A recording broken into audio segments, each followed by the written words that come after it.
Hannah, we have a new slogan for you. The art of the deal. Well, this happened on Sunday, so should we save that for the end of our AMP retrospective? We'll give context to that. Anyway, first of all, welcome back to the Off the Balcony podcast. We are your usual troop of idiots, just going through the world of cons and every other weird thing that leads into them. We're happy to be back, and we're happy to have official art now. Isn't that right, Steven? I would like to take a big thank you for Kyra for the profile picture, and Mia, also known as Strawberry Straight Edge on Instagram, for doing our banner that we got commissioned. We love you, Mia. Come on the show one time. Thank you. Yeah, sometime. Thank you, Mia. It really means a lot. And also, never try to wash down Bacardi with hard Mountain Dew. That's just... Wade is gonna fucking die. Well, Wade learned, the Florida lesson, I guess. Yeah, this is how they do it down in Florida. In that case... Are my waveforms big enough? Yep, you're fine. Don't worry about it. In that case, to all of our Florida people... You're going to have to come up north, because I ain't going that far south. Come on, it's just a 2-day drive. Yeah, that's the other thing. All two of our Florida people right now. Yeah. Which, don't get me wrong, you're probably the craziest in the crowd, and we love you for it. But in any case, we are 1 week off of getting back from AMP. Yeah, exactly 1 week since AMP. Yep. And it's been 1 week since you looked at me. It's been 1 week since AMP. So, real quick, before we get into the nitty-gritty, how do we think it went? It's my personal favorite of the winter cons we went to. All right. I feel like Zap probably had our best crowds, but I feel like AMP was definitely more of an experience. Well, I'm not sure what experience you guys had. I was putting up episodes and fucking up episode 3. So, last time. In case you guys haven't noticed, I had to re-upload episode 3 because halfway through it would just restart and then stop after 40 minutes. And we recorded in an hour and a half. So, yeah. But we got that fixed now, so we're all solid. And I want to say, before this is lost into the ether of time, there was a comment on that third episode where someone called out Hannah's little declaration of, if you pulled the fire alarm at Zap, fuck you, I hate you. There was a comment down there that said, and if you're listening to this show, please repost that comment because it was very funny. It just said, I pulled the fire alarm at Zap. I'm sorry. I like your impression of me there. Well, you were speaking in a very, Rosa Chew-esque inflection for... I think it was something like, if you pulled the fire alarm at Anime Zap, fuck you. I hate you. That's pretty much pitch perfect of how it was, because I was listening to that episode on the elliptical today. Because it's just her voice? Mm-hmm. She doesn't have to try that hard? She uses that voice whenever we get it on, so... Oh! and there's the first cut of the episode. There it is. Right off. I'm gonna need bleach. Yeah, we have enough alcohol to make it bleach. We'll make do. So anyway, getting up to AMP was an experience because apparently there are some jackasses running around Milwaukee stealing Kias. Yes, stealing Kias. Gotta love TikTok. Even though looking back on it now, I feel like our car would have been safe because they had it in valet parking. All in that garage, there was one jackass we encountered, but we'll get to him when we get to Sunday. So. Yeah, but it's not that big of a deal. Anyway, so we took Steven's car up. The Volkswagen? I took my Volkswagen up. That's I would say it was in the middle of issues. Still in the middle of issues. But, issues didn't multiply until we got back, so... What do you want us to say about I just hate Steven's car because I always ride in the back seat because I'm the youngest in all of our road trips, and one of the back seat doors of Steven's car is child locked, and it wasn't until recently that I figured out which one. Oh, and the door that's child locked is the door I'm always used to getting into people's cars, like the right side door. The right back passenger side. I mean, on the road up, I think I was mostly just playing Pokemon Heart Gold, so that's... Yeah. And, I know, you didn't have to focus. And I don't know. What do you want us to say about the trip up to the trip up through northern Illinois to Milwaukee, Wisconsin? 39 and 43 are probably among the most boring interstates in the country. 43 was scenic at one point. Yeah, I guess there were some like rolling hills and kind of pasture-looking lands and whatnot. But country roads, take me home. Actually, I will say that while Illinois is not very scenic, I'd say a lot of the road trips I had in Poland, those always created a nice scene because we were passing like wheat fields, forests, and like beautiful sunsets and everything. So Bomb epicenters. Oh, Jesus. So it was like Wisconsin then. It was like Wisconsin with a really bad past. Well, it was Poland is basically the Midwest, but with castles and bunkers. So Okay, that's actually kind of cool. I'm sure people in the Midwest have bunkers. Yeah, there are some. We call them tornado shelters. and I did see a few medieval times passing by. So Oh yeah. So anyway, so we get up to Milwaukee, no real issues or anything. We get parked in the hotel. Trying to navigate the city traffic and everything was, it can be a trip, but we got through. We got into con ops or registration. Yeah, that registration line, it felt like we were just in and out. Yeah. I think we were among the first ones in there. So Yeah, well, we passed through pretty, and plus because we were pre-reg, we were basically just in and done in a matter of minutes. But so, what's the first significant story that we have from Amkey that really caused a splash? Sonichu maybe? No. I mean, I think I remember first thing I did was just wander around the vendors hall and saw some Love Life plushies, but just Nijigasaki and Superstar. So. Oh yeah, you bought your little your And Kanata and Yeah, I think the official name for those things are Katsuki plushies, but everybody just calls them the monkey plushies because they have little clasps on the hands that they can attach on to stuff. Like when we did Sonichu, I just attached her to my mic. Which one was that? Kanata. Oh, Kanata. Yeah, Okay. I bought the Kanata one first because she was my best girl, and You wanted a Shizuku one, right? oh yeah, on the Saturday I was gonna buy another one, so I was trying to decide between the Shizuku and on Friday night. I was trying to decide whether when I go down there on Saturday, should I buy Shizuku or Emma? And I went down there on Saturday, and the Shizuku was gone. So Yeah. Emma it is then. The only plushie I bought was my giant Megamine Nezo. Now I got Megamine, and now I can throw it at people and be like, "Here, catch!" Explosion! I mean, me and Hannah also bought some prints down there. They're everything still in our suitcase. Yeah, I have not unpacked my suitcase. That's my... Since Amkey? Yeah, that's what I'm going to do tomorrow when I have free time.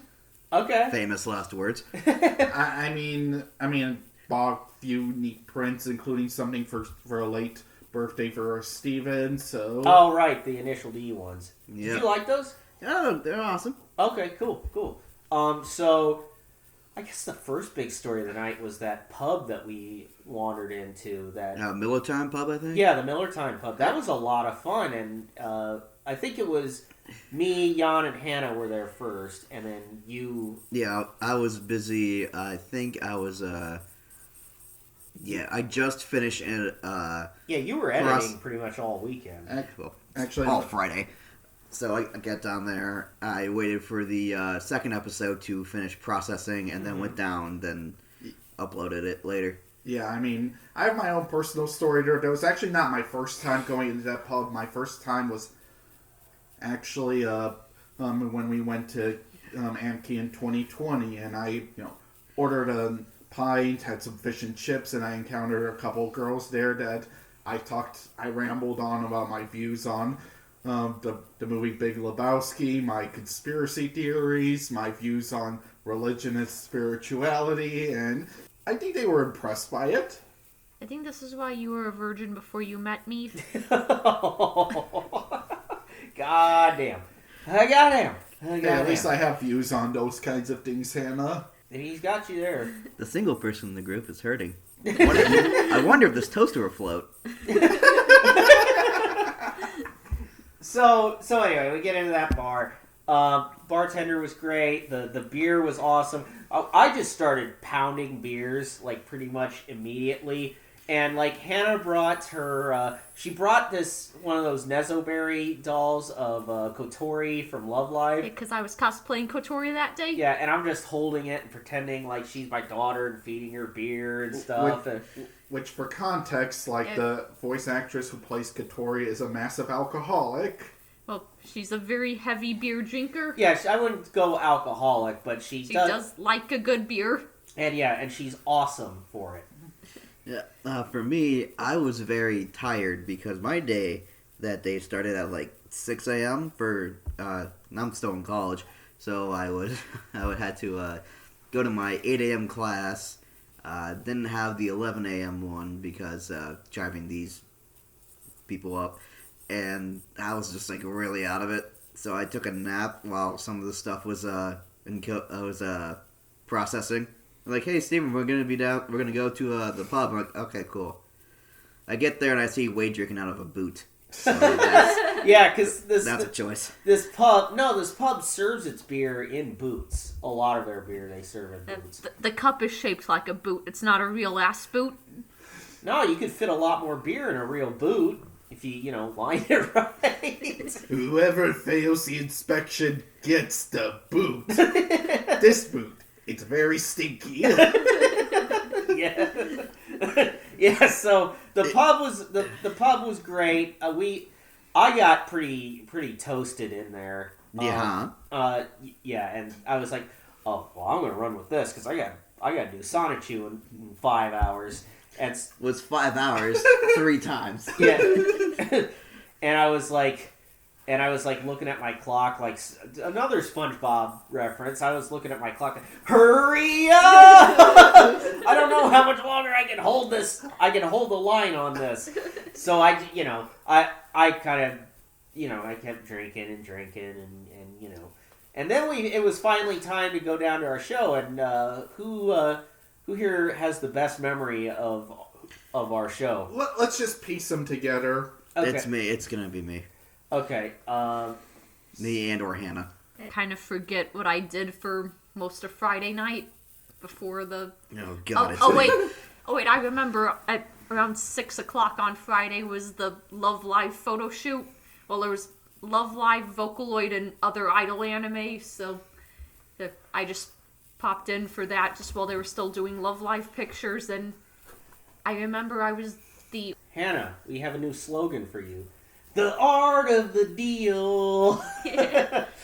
Well, this happened on Sunday, so should we save that for the end of our AMP retrospective? We'll give context to that. Anyway, first of all, welcome back to the Off the Balcony podcast. We are your usual troupe of idiots, just going through the world of cons and every other weird thing that leads into them. We're happy to be back. And we're happy to have official art now. Isn't that right, Steven? I would like to take a big thank you for Kyra for the profile picture, and Mia, also known as Strawberry Straight Edge on Instagram, for doing our banner that we got commissioned. We love you, Mia! Come on the show one time. Thank you. Yeah, sometime. Thank you, Mia. It really means a lot. And also, never try to wash down Bacardi with hard Mountain Dew. That's just... Wade is gonna fucking die. Well, Wade learned the Florida lesson, I guess. Yeah, this is how they do it down in Florida. In that case, are my waveforms big enough? Yep, you're fine. Don't worry about it. In that case, to all of our Florida people, you're gonna have to come up north because I ain't going that far south. Come on! It's just a 2-day drive. Yeah, that's the other thing. All 2 of our Florida people right now. Yeah. Which, don't get me wrong, you're probably the craziest in the crowd, and we love you for it. But in any case, we are 1 week off of getting back from AMKey. Yeah, exactly 1 week since AMKey. Yep, and... it's been 1 week since you looked at me. It's been 1 week since AMKey. So, real quick, before we get into the nitty-gritty, how do we think it went? It's my personal favorite of the winter cons we went to. All Yeah, right. I feel like Zap probably had our best crowds, but I feel like Amkey was definitely more of an experience. Well, I'm not sure what experience you guys had. I was putting up episodes and fucking up episode 3. So, last time. In case you guys haven't noticed, I had to re-upload episode 3 because halfway through it would just restart and then stop after 40 minutes. And we recorded an hour and a half. So, yeah. Well, we got that fixed now, so we're all solid. And I want to say, before this is lost into the ether of time, there was a comment on that third episode where someone called out Hannah's little declaration of, if you pulled the fire alarm at Zap, fuck you, I hate you. There was a comment down there that said, and if you're listening to this show, please repost that comment because it was very funny. It just said, I pulled the fire alarm at Zap. I'm sorry. I like your impression of me there. Well, you were speaking in a very, like, Rosachu-esque inflection for... I think it was something like, if you pulled the fire alarm at Anime Zap, fuck you, I hate you. That's pretty much pitch perfect of how it was, because I was listening to that episode on the elliptical today. Because it's just her voice. Mm-hmm. She doesn't have to try that hard. She uses that voice whenever we get it on, so... Oh! and there's the first cut of the episode. There it is. Right off. I'm gonna need bleach. Yeah, we have enough alcohol to make it bleach.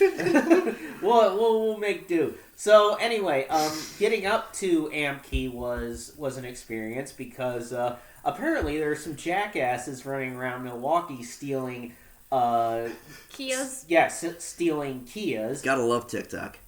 Even though looking back on it now, I feel like our car would have been safe because like they had it in valet parking.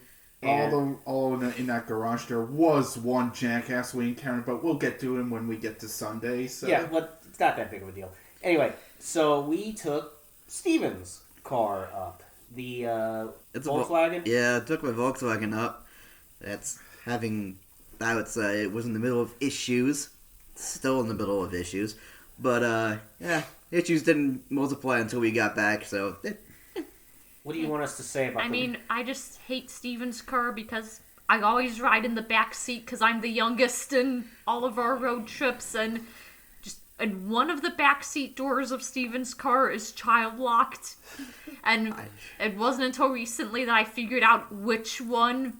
Oh, and the door that's child locked is the door I'm always used to getting into people's cars, like the right side door. I mean, the right back passenger side. I mean, on the road up, I think I was mostly just playing Pokemon Heart Gold, so that's... Yeah. And, yeah, I know, you didn't have to focus.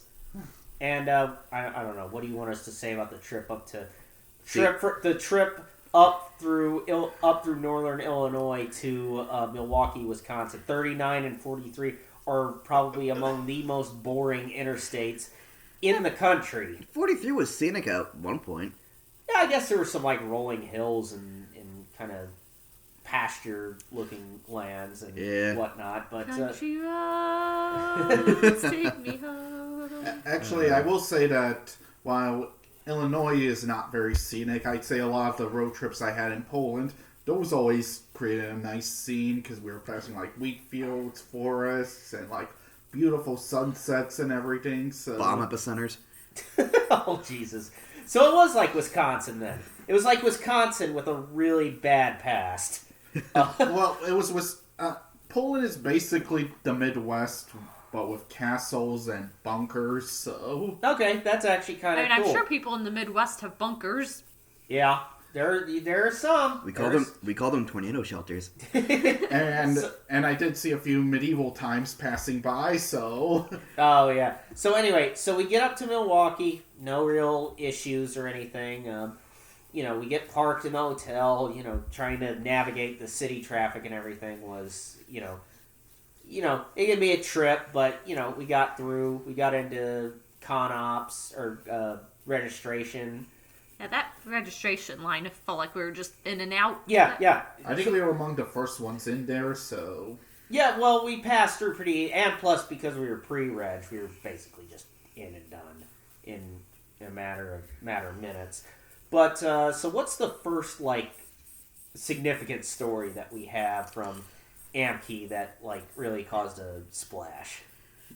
Sonichu, maybe? No. I mean, I think I remember first thing I did was just wander around the vendor's hall and saw some Love Life plushies, but just Nijigasaki and Superstar.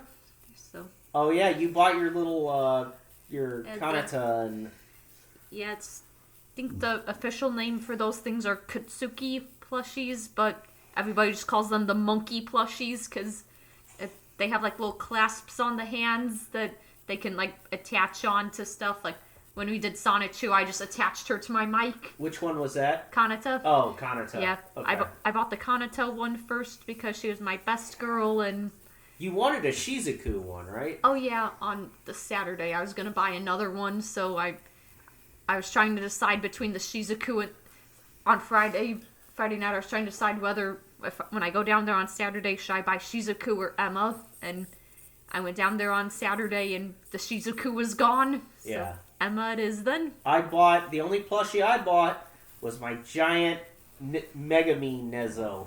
Now I got Megamine, and now I can throw it at people and be like, "Here, catch!" Explosion! I mean, me and Hannah also bought some prints down there. Like, they're still in our suitcase. Like, Yeah, I have not unpacked my suitcase. That's my... Since Amki? Yeah, that's what I'm going to do tomorrow when I have free time. Okay. Famous last words. I mean, bought a few neat prints, including something for a late birthday for Steven, so... Oh, right, the initial D ones. Yeah. Did you like those? Oh, they're awesome. Okay, cool. So I guess the first big story of the night was that pub that we wandered into. That Miller Time Pub, I think? Yeah, the Miller Time Pub. That was a lot of fun, and I think it was me, Jan, and Hannah were there first, and then you... Yeah, I was busy. I think I was, I just finished, Yeah, you were editing pretty much all weekend. Actually, all Friday.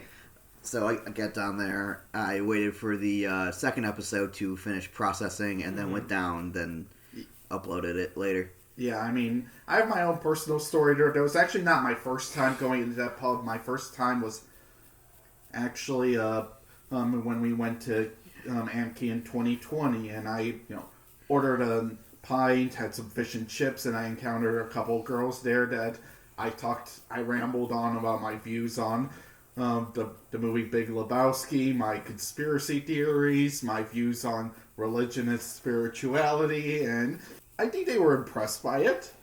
I think this is why you were a virgin before you met me. Goddamn. I got him. At least I have views on those kinds of things, Hannah. He's got you there. The single person in the group is hurting. I wonder if this toaster will float. So anyway, we get into that bar. Bartender was great. The beer was awesome. I just started pounding beers like pretty much immediately.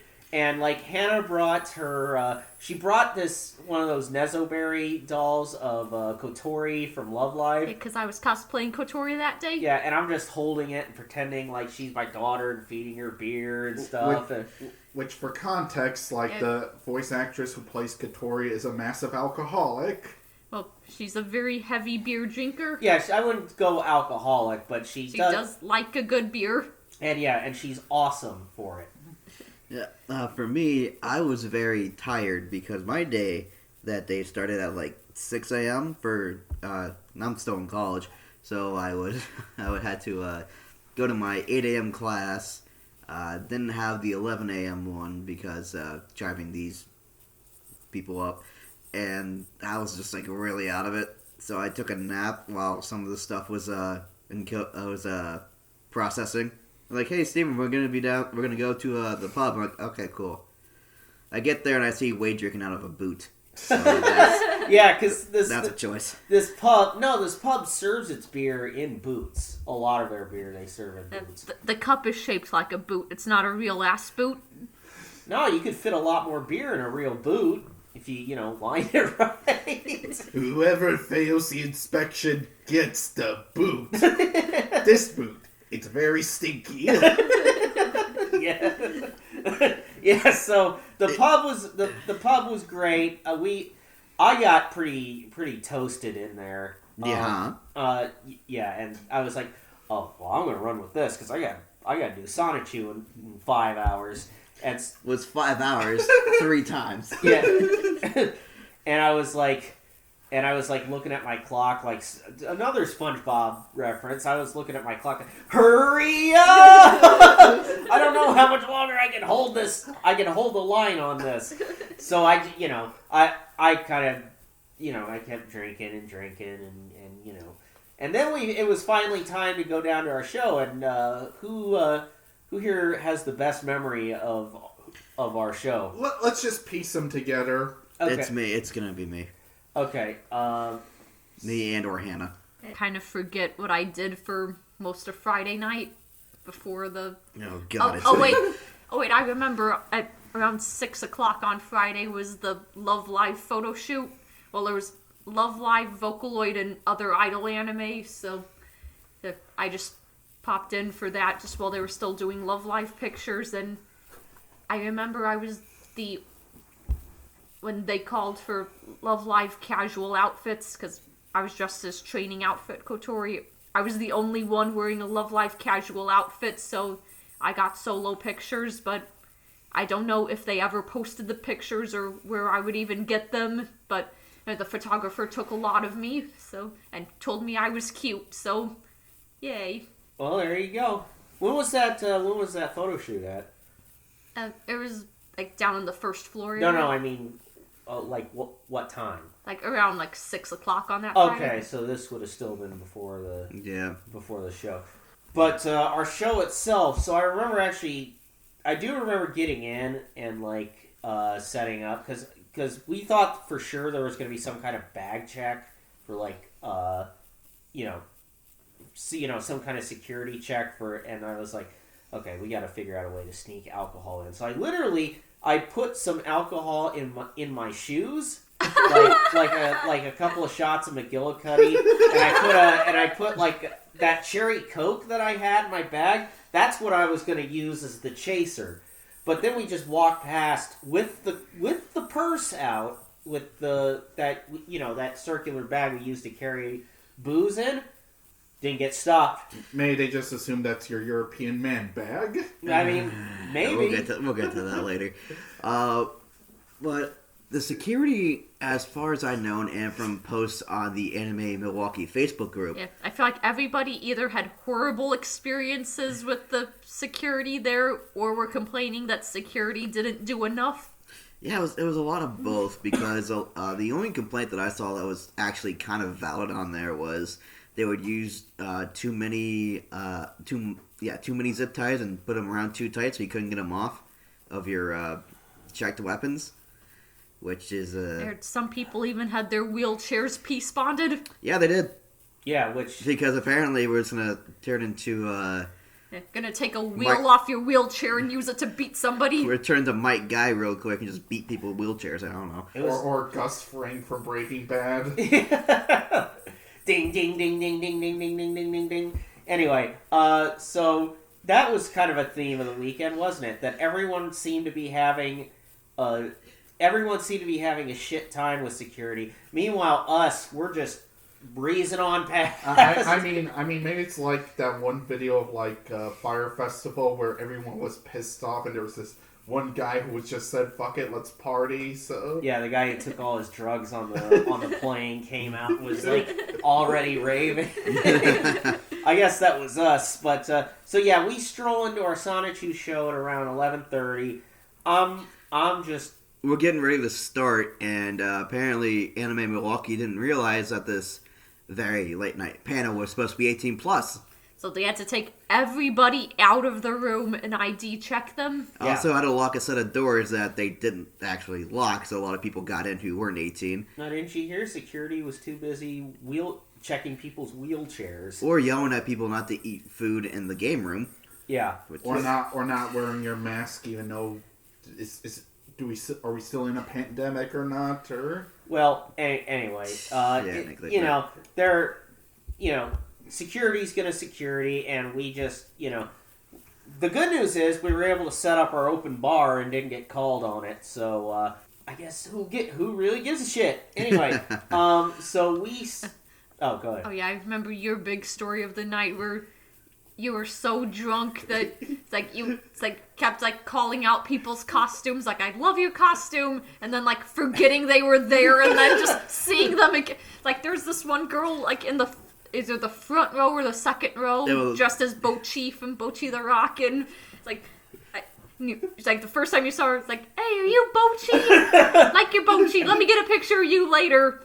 And then you did it like, 2 more times. Yeah, it's like 5 minutes later, you look back over like, oh, are you Bochi? You see, dear listeners, our man Wade here is a sufferer of dementia. So. I mean, alcohol-induced dementia. There we go. You also did the same thing with a Misato cosplayer. Yes, and guess what? I checked my phone the next morning. I got pictures with both. So that was dementia well spent. So yeah.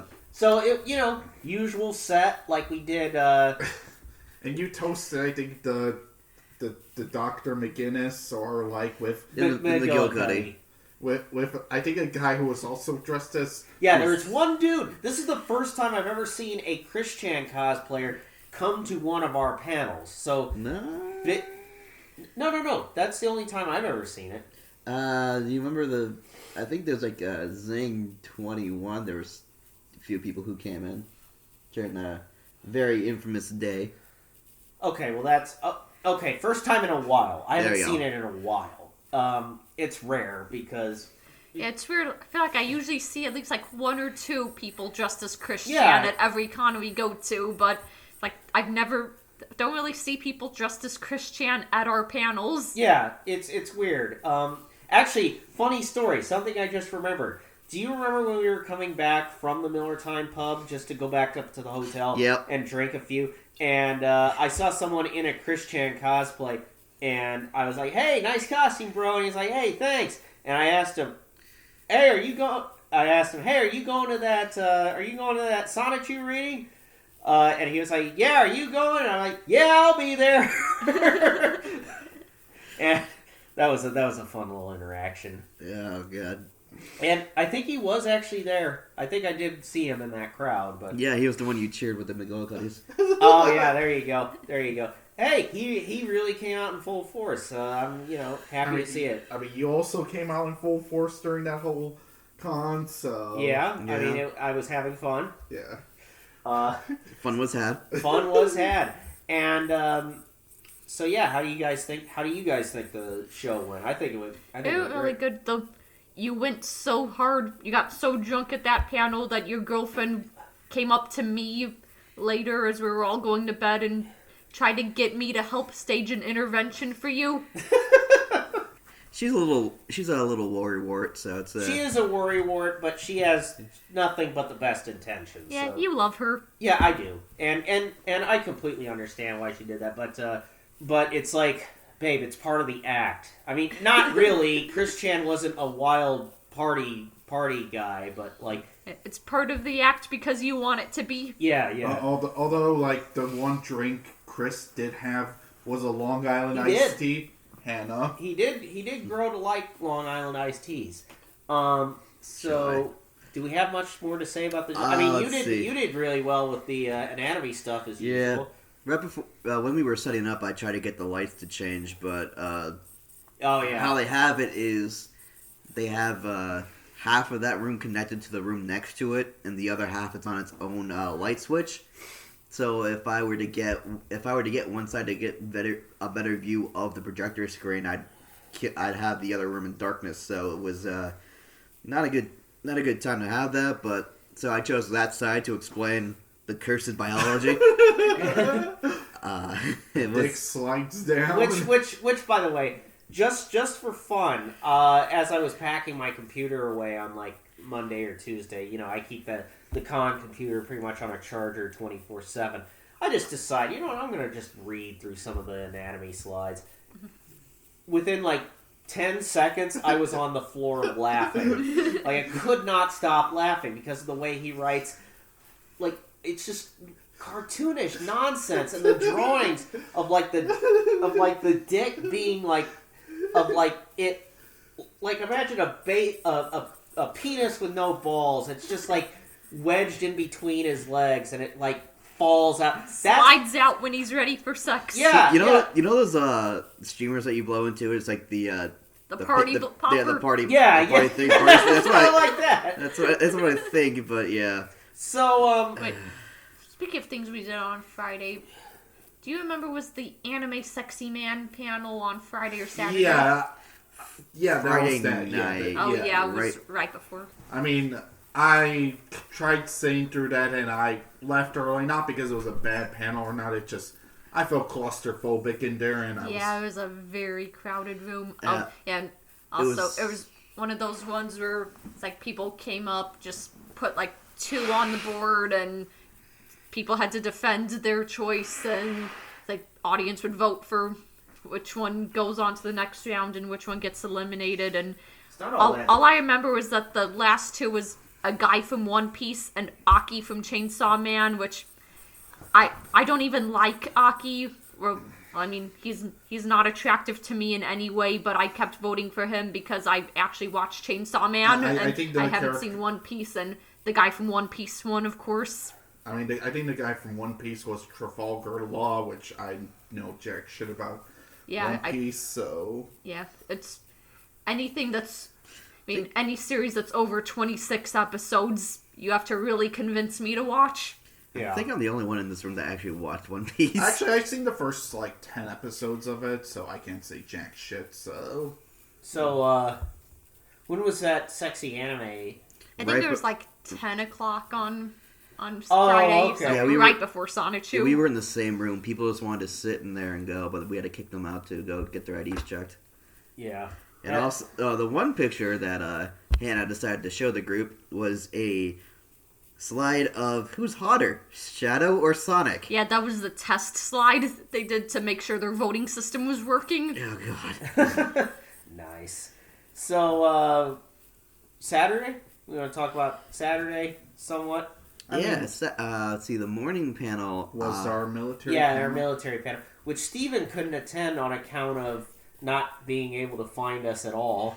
I got lost. Yeah, he got lost and fell back asleep. And I was just sitting in the crowd because I don't know how I'm going to contribute to a military panel. But it was a really, really good panel. I really enjoyed doing that one. I thought we had a good audience. We had a lot of good interaction. And I really liked how we rebuilt that panel. Yeah. And I thought it was, I think, one thing that I've loved about doing these, anime fan panels, panels that are about specific fandoms or concepts in anime, is that people will give you, suggestions of anime that are similar to the things that you have watched. If you're, if you know what you're doing, they'll give you, hey, if you like this show, I know a show that's kind of like it, and, take stock of that. So I really enjoyed doing that military panel. We got to talk about a lot of shows that were... Girls in Panzer? Yeah. I was going to say a lot of shows that were dark. Don't you say shit. Don't you say shit, Steven. It's like they know me. Or will skin you alive, It's not my fault I'm right. But yeah, we got to talk about, just, when you're dealing with military stuff, you're going to deal with a lot of dark stuff, but, shows like Girls in Panzer are kind of a fun little ray of light. And then you got shows like Saga of Tanya the Evil, which I don't even know how you classify a show. Awesome. It is awesome. I love that show, but... I think it's classed as supernatural military. Okay. It's an isekai, so... Yeah, and an isekai, yeah. Yeah, so Jan, what did you think, how did you think the panel went? I mean, I liked it. I mean, yeah, everything went well. It's we had a good audience discussion about all the shows that we like, so, Yeah, it was a very good experience. No complaints, nothing like that. We only had about an hour and a half break where we didn't do a whole lot. We just kind of just piddled around in the vendors hall and whatnot. And then, excuse me, then we went and did, I would say, the panel that I think probably did the biggest numbers of the weekend. which was your panel, Steven. Angst and Regret. Yeah, the new winner amongst our panel stable. Yeah, so if you guys saw that at Anime Zap, we made some very significant changes to that. One of them being we took out most of the booby anime and made it a little bit more safer and palatable for people of a general audience. Mm-hmm. And I think that change really helped. Also adding Another on there, which, funnily enough, someone actually liked Another, and we just got into that. Oh yeah, we learned some crazy information about school days. Oh yeah, that shit sent me down a rabbit hole. Yeah. That apparently School Days is like linked to like 12 different anime. Makoto's family tree is a ring. Yeah, School Days is an adaptation of a visual novel, and apparently there's way more visual novels in that same series where apparently, Makoto's family tree is a circle. Yeah. All these squares make a circle. All these squares make a circle. And apparently Makoto is the most nice of his family members. Yeah. And at least he fucked people he wasn't blood related to. Boy, the bar is in fucking hell. The bar is where Makoto's at now. The bar is on the floor, and here you are limboing with the devil. Yeah. But yeah, so that was fascinating to learn that School Days has... Oh, good, there's not just one... What could be worse than one shitty anime? Oh, I know! Patrick, no! Now there's 12 shitty anime! The other thing I really liked about Angst and Regret is we threw in a panel about Death Note, which... It's like, okay, everybody, hear us out! Hear us out! Which I'm surprised people actually heard us out and didn't just... and actually came to agree with us. Yeah, they did. Like, a lot of them came around and said, hey, yeah, the last third was kind of dog shit. Yeah, but to put it succinctly, once the show loses L, the show starts taking L's. Yes, very succinct line in there. Got something to say? Nah, I mean, Angst and Regret was great and all, but I didn't contribute much to that panel, so... Yeah, because you keep picking good shows. Yeah, I mean... My high school anime experience is mostly just trusting, like, IMDb and whatnot, so... Boy, that's still a leap, though, because IMDb is audience-driven. Well, the audience was better back in the day. Okay, well, fair enough. Well, to be fair, the audience back in the day also picked School Days and Akame ga Kill, so... Yeah. We just, that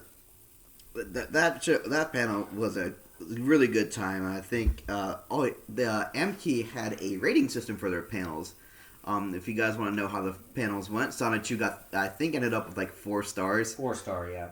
Angst and Regret had a consistent 5 stars. Our military panel had 5 stars too. Yeah, I know, because once I found out there was a rating system, I started voting like every panel I went to, and for all of our stuff, I voted 5 stars. As you do. Nice.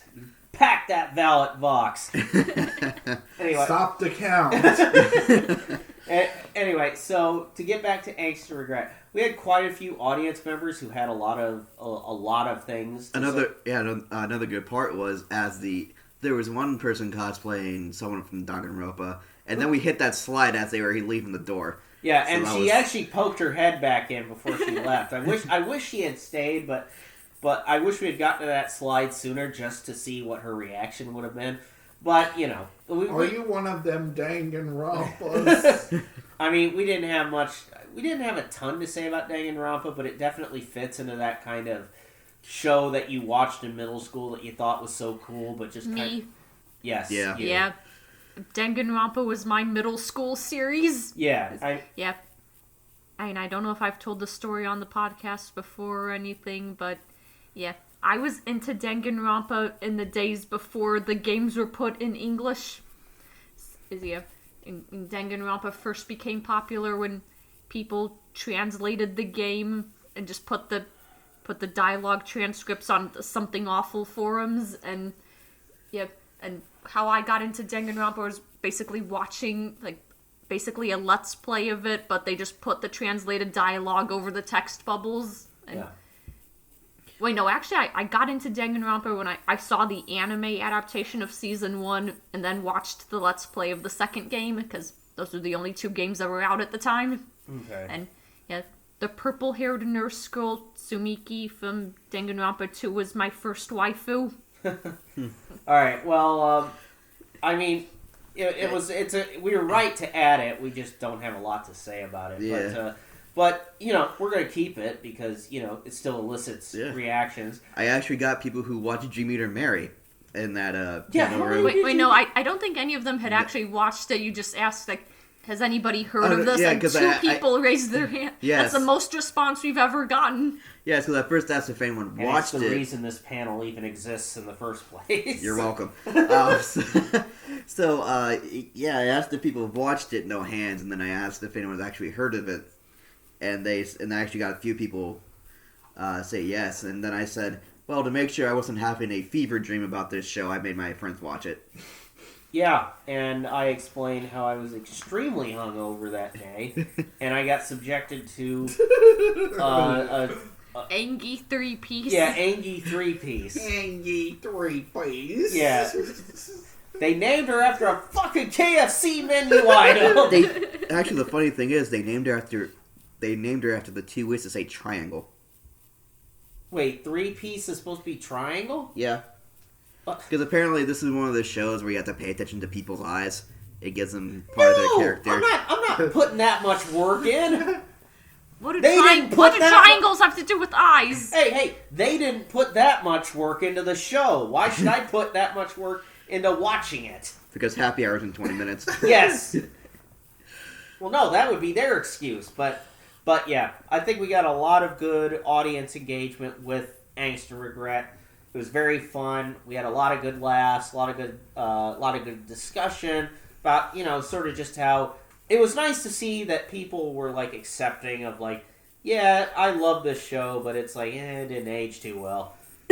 And now the rest of like Saturday night, me and Hannah actually went to like what's that? What? Oh, the Ray Chase, Max Middleman, and Robbie Damon apparently have a podcast thing called Loud, Annoying, and Very Annoying Lava, and we went to that. I assumed there was just gonna be like a live podcast reading or them just talking about stuff, but it turned out to be an improv show, which we just kind of stayed in there for like an hour or something until we went on to go see something else. I think about an hour later was the AMV. So it's like supposed to be a panel about like shitty AMVs where me and Jan tried to get into that, but apparently they hosted that in the tiniest room of the con, and there was a big ass line out the door to it where eventually they just cut the line off. Yeah. And so Congratulations to the people hosting that panel. You guys got That's the absolute gold standard right there. Actually, I will say one highlight of like the lava panel for me was accidentally encountering Max Middleton in the bathroom. Like, 1, I'm much taller than he is, and 2, I told him I like One Punch Man, so... No, there you go. That's a nice thing to hear while you're taking a Waz. Oh, by the way, I like your stuff in One Punch Man. Thanks. He was washing his hands, so... Oh, good. You weren't like urinal to urinal on this. But, so yeah, we wanted to go to that AMB panel, but then we heard from you guys that it was completely backed up and there was no way to do it, so we just kind of had a mini party. We kind of listened to just AMB songs in the room and had a pretty good time with it. The panel was called Animal I Have Become, so I made way to play the song in the hotel room. Mm-hmm. Actually, after we did that drinking night, like, me and Hannah tried to go down to a panel with dubbing of, like, the H word. If you know, you know. You guys say penis, but you can't say hentai. Yeah. Well, it's a YouTube thing. Do we care? No. Fuck it. We only care after the first 5 minutes anyway. We're 37 minutes in. I actually, that panel was mid, but there was this one guy in the audience who was like the most annoying man. Yeah. Okay, so when I got drunk that night, I feel like I didn't really get the happy party drunk I usually am. I just kind of got sleepy drunk, and where just anybody that was annoying just instantly just made me very, very pissed off. So, yeah. So for context, me and me and Jan were sitting in the very back row of the room just because, I was tired. I kind of just wanted to relax there because, we still had to stay up late because we were hosting a panel at 1 a.m. Yeah. So, me and Jan were in the very back, and I guess one of the panelists there was named Charlie. And I know about this because there was a guy in the very, very back of the room, this guy who sounded exactly like Christian, just shouting, "Charlie! Charlie!" from Charlie! Charlie! Yeah, I think Jan just saw how pissed off I was and apparently just told the guy basically to shut up. Yeah, I was gonna throw hands if... Not really, but... I mean, that's how you got your name. Nearly threw hands with a 13-year-old. But... Which don't look up the context to that quote. Your life will be better if you don't know. Yeah, don't... I mean... Everybody knows about EDP by now. I mean, come see our lolcow panel sometime, and someone might tell you about them. But so yeah, got turned away from the AMB panel. Just kind of chilled out in the room for the next couple of hours before. And then, that hentai panel. I just remember one of the people dubbing their. Well, I kind of wanted to participate in that panel, but then found out that basically how it worked was that they play the hentai scene and then have 3 groups of people come up and then just improv dub over it, which, yeah, I did not do that because I cannot improv. Ironic from a podcaster. Yeah. And also, side note, if you want to avoid sleepy, drunk Hannah, eat more. Just eat. Anyway, I just remember the first group up there, the guy was just making Love Live references, and the girl that he was with only knew one meme, the pacer test. The meme that hasn't been in style since like 2017. Yeah. So, yeah, good old 5 long years ago, I think. Longer than that. It was a meme when I was in high school, so at least 5 years ago. Well, we said 17. What? We said it was in 2017. So that would have been 6 years 2018 was 5 years ago. I can't math. But, so yeah, it's disappointing to hear that a lot of the 18-plus panels were kind of bust. But hey, we're one to talk because our 18-plus panel on Saturday night was also kind of a bust. Now, there's 2 reasons why I think it was a bust. Shitty scheduling. Yes, we got scheduled at 1 a.m. on a Saturday. We Yeah. check out to like 11 a.m. the next day. I was pretty much half asleep that panel because, sleepy drunk. Yeah. And also, I can describe this part. I just think that the concept is good. It's just, like, having tried it out for... Yeah, this is Kana Cabana, by the way, that we're talking about our anime party time. Yeah, it's the panel that we talk about, good anime to get drunk too. Get really, really drunk too. I'm sorry, I got a text from my grandfather. Everything's fine. I just got to respond to it. But the way I see it is that when we get to that type of drunk, where we're drunk at 1 a.m., we kind of depend on a lot of in-jokes with our group. And we have discovered through being audience members at panels that in-jokes don't work. Yeah. And, we want to talk, about how funny these shows are, but if you haven't seen the show, it just doesn't work. It just doesn't land because, you don't have context for what's being talked about. And we have a lot of funny shows, on there. Maybe it could work if we actually showed, clips from the show. We kind of how V is for Villains did their bad music video panel, that kind of concept. We do have a few clips. It's just that maybe, some of the shows we probably need to, I don't know, maybe cut from that would be my honest guess, but that's about it. No, I could understand that. But as for right now, we have shelved that panel because we feel like it's a panel, but we need to kind of workshop it a little bit more. Yeah, I'm not going to say that you're never going to see it again.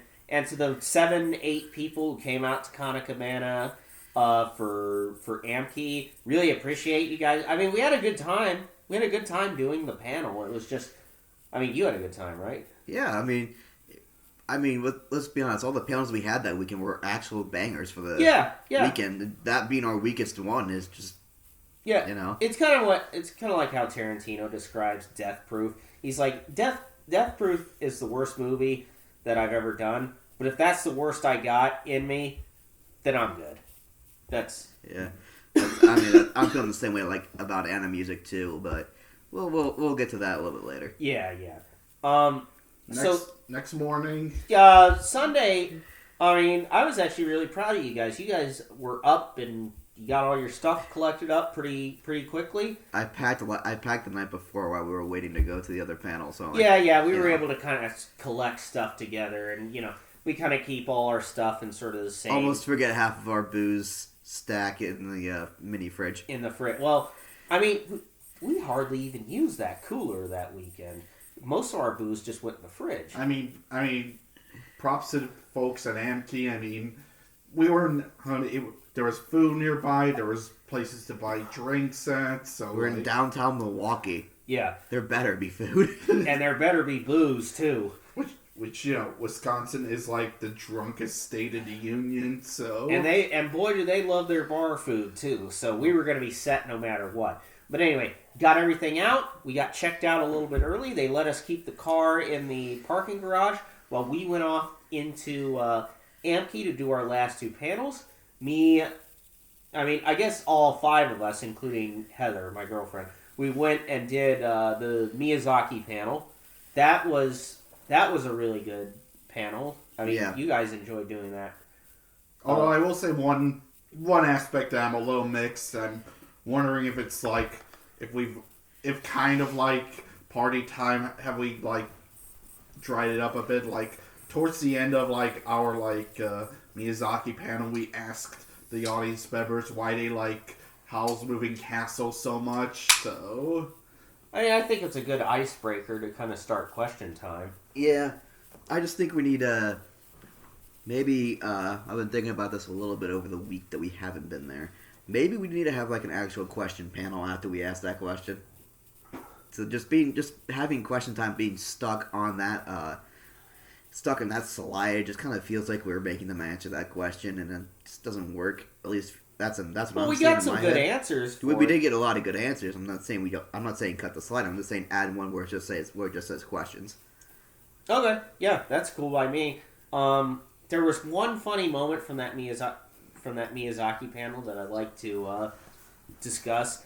It was when we got onto the topic of Porco Rosso, and there was some girl way in the back. It was in that, it was in that room that had the pillar with it, and so I wasn't able to see this girl, and I heard her say like, the age of consent in Italy was 14 at the time, and like we all just looked over at Jan. And yeah, it's like that meme from The Simpsons where Marge is like, Bart, no! And Bart's like, what? And Marge is like, sorry, force of habit. Yeah. And that's how we were all like, I was like, Jan, wait a minute. That didn't come out of your I've never mouth. once talked about age of consent at a panel. You Good! keep referencing genocide, so, step down, Yeah. I guess. Yep, the bar's already on the floor for you. Yeah. Okay, for context for that, during our Angst and Regret panel, people were making jokes about 90s nostalgia, and I kind of made the obligatory Yugoslav wars jokes. The obligatory Yugoslav war. I mean, I was about Hannah, move. I'm gonna sit next to him so I can take control of him. And Jan started to be like, "All right, I'll be quiet. I'll be quiet." The thing was, we were just talking. you're not my dad, Wade. Well, I mean, someone has to keep you under control. So We were also talking about 2000 nostalgia, so it really didn't fit anyway. All right, then let's talk about the Iraq War. Then.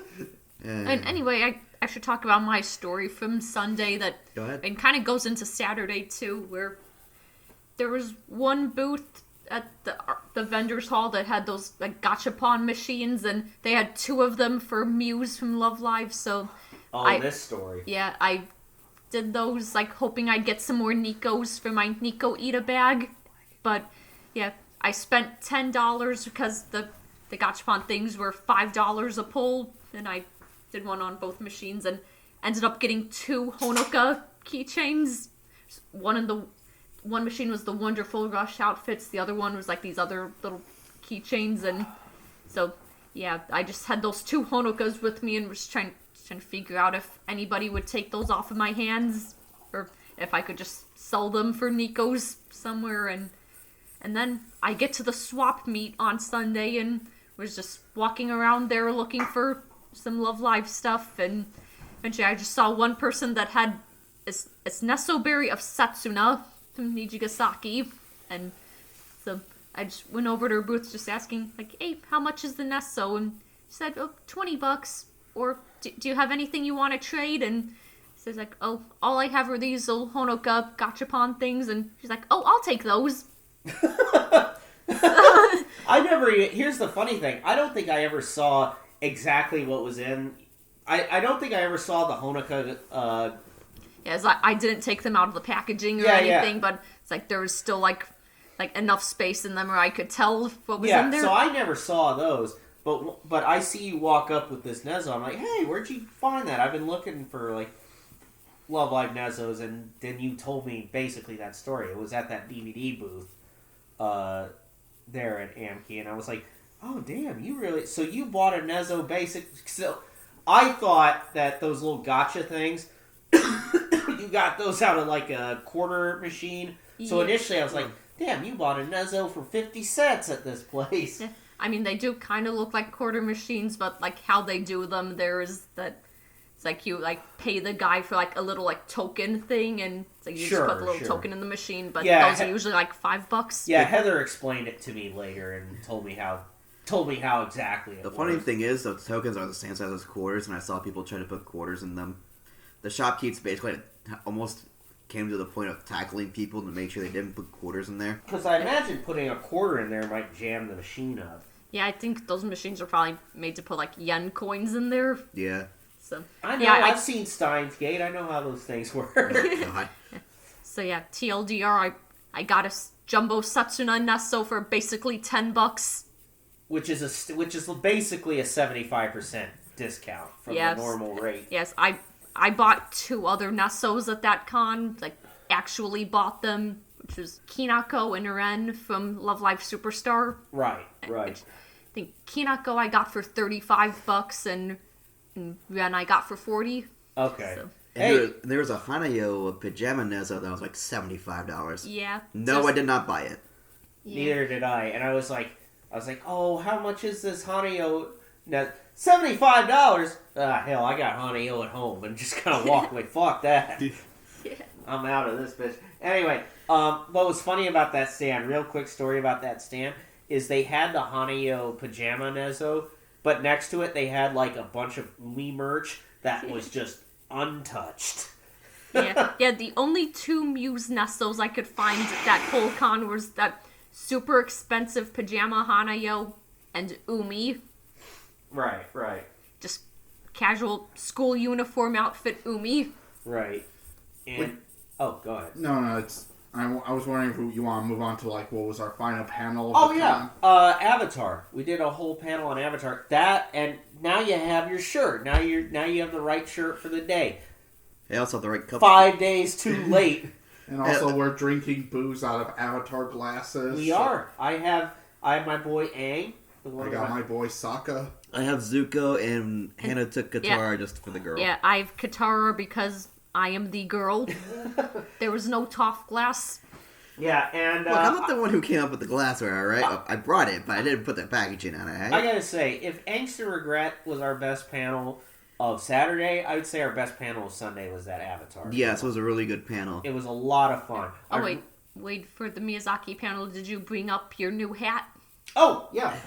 So at Vendors on Saturday, I bought... So if you see me around cons before, you know I'm a big fan of my bucket hat. My classic green bucket hat. The one we have at the pictures right. this podcast. The one that was a profile picture for all of a month before we got the actual one commissioned. So Jan alerted me to the fact that there were... Somebody in the artist alley was making bucket hats, and there was one of Miyazaki characters. And the inside joke with me is that anytime I do a Miyazaki panel, I'm always hungover. It's always on Sunday morning.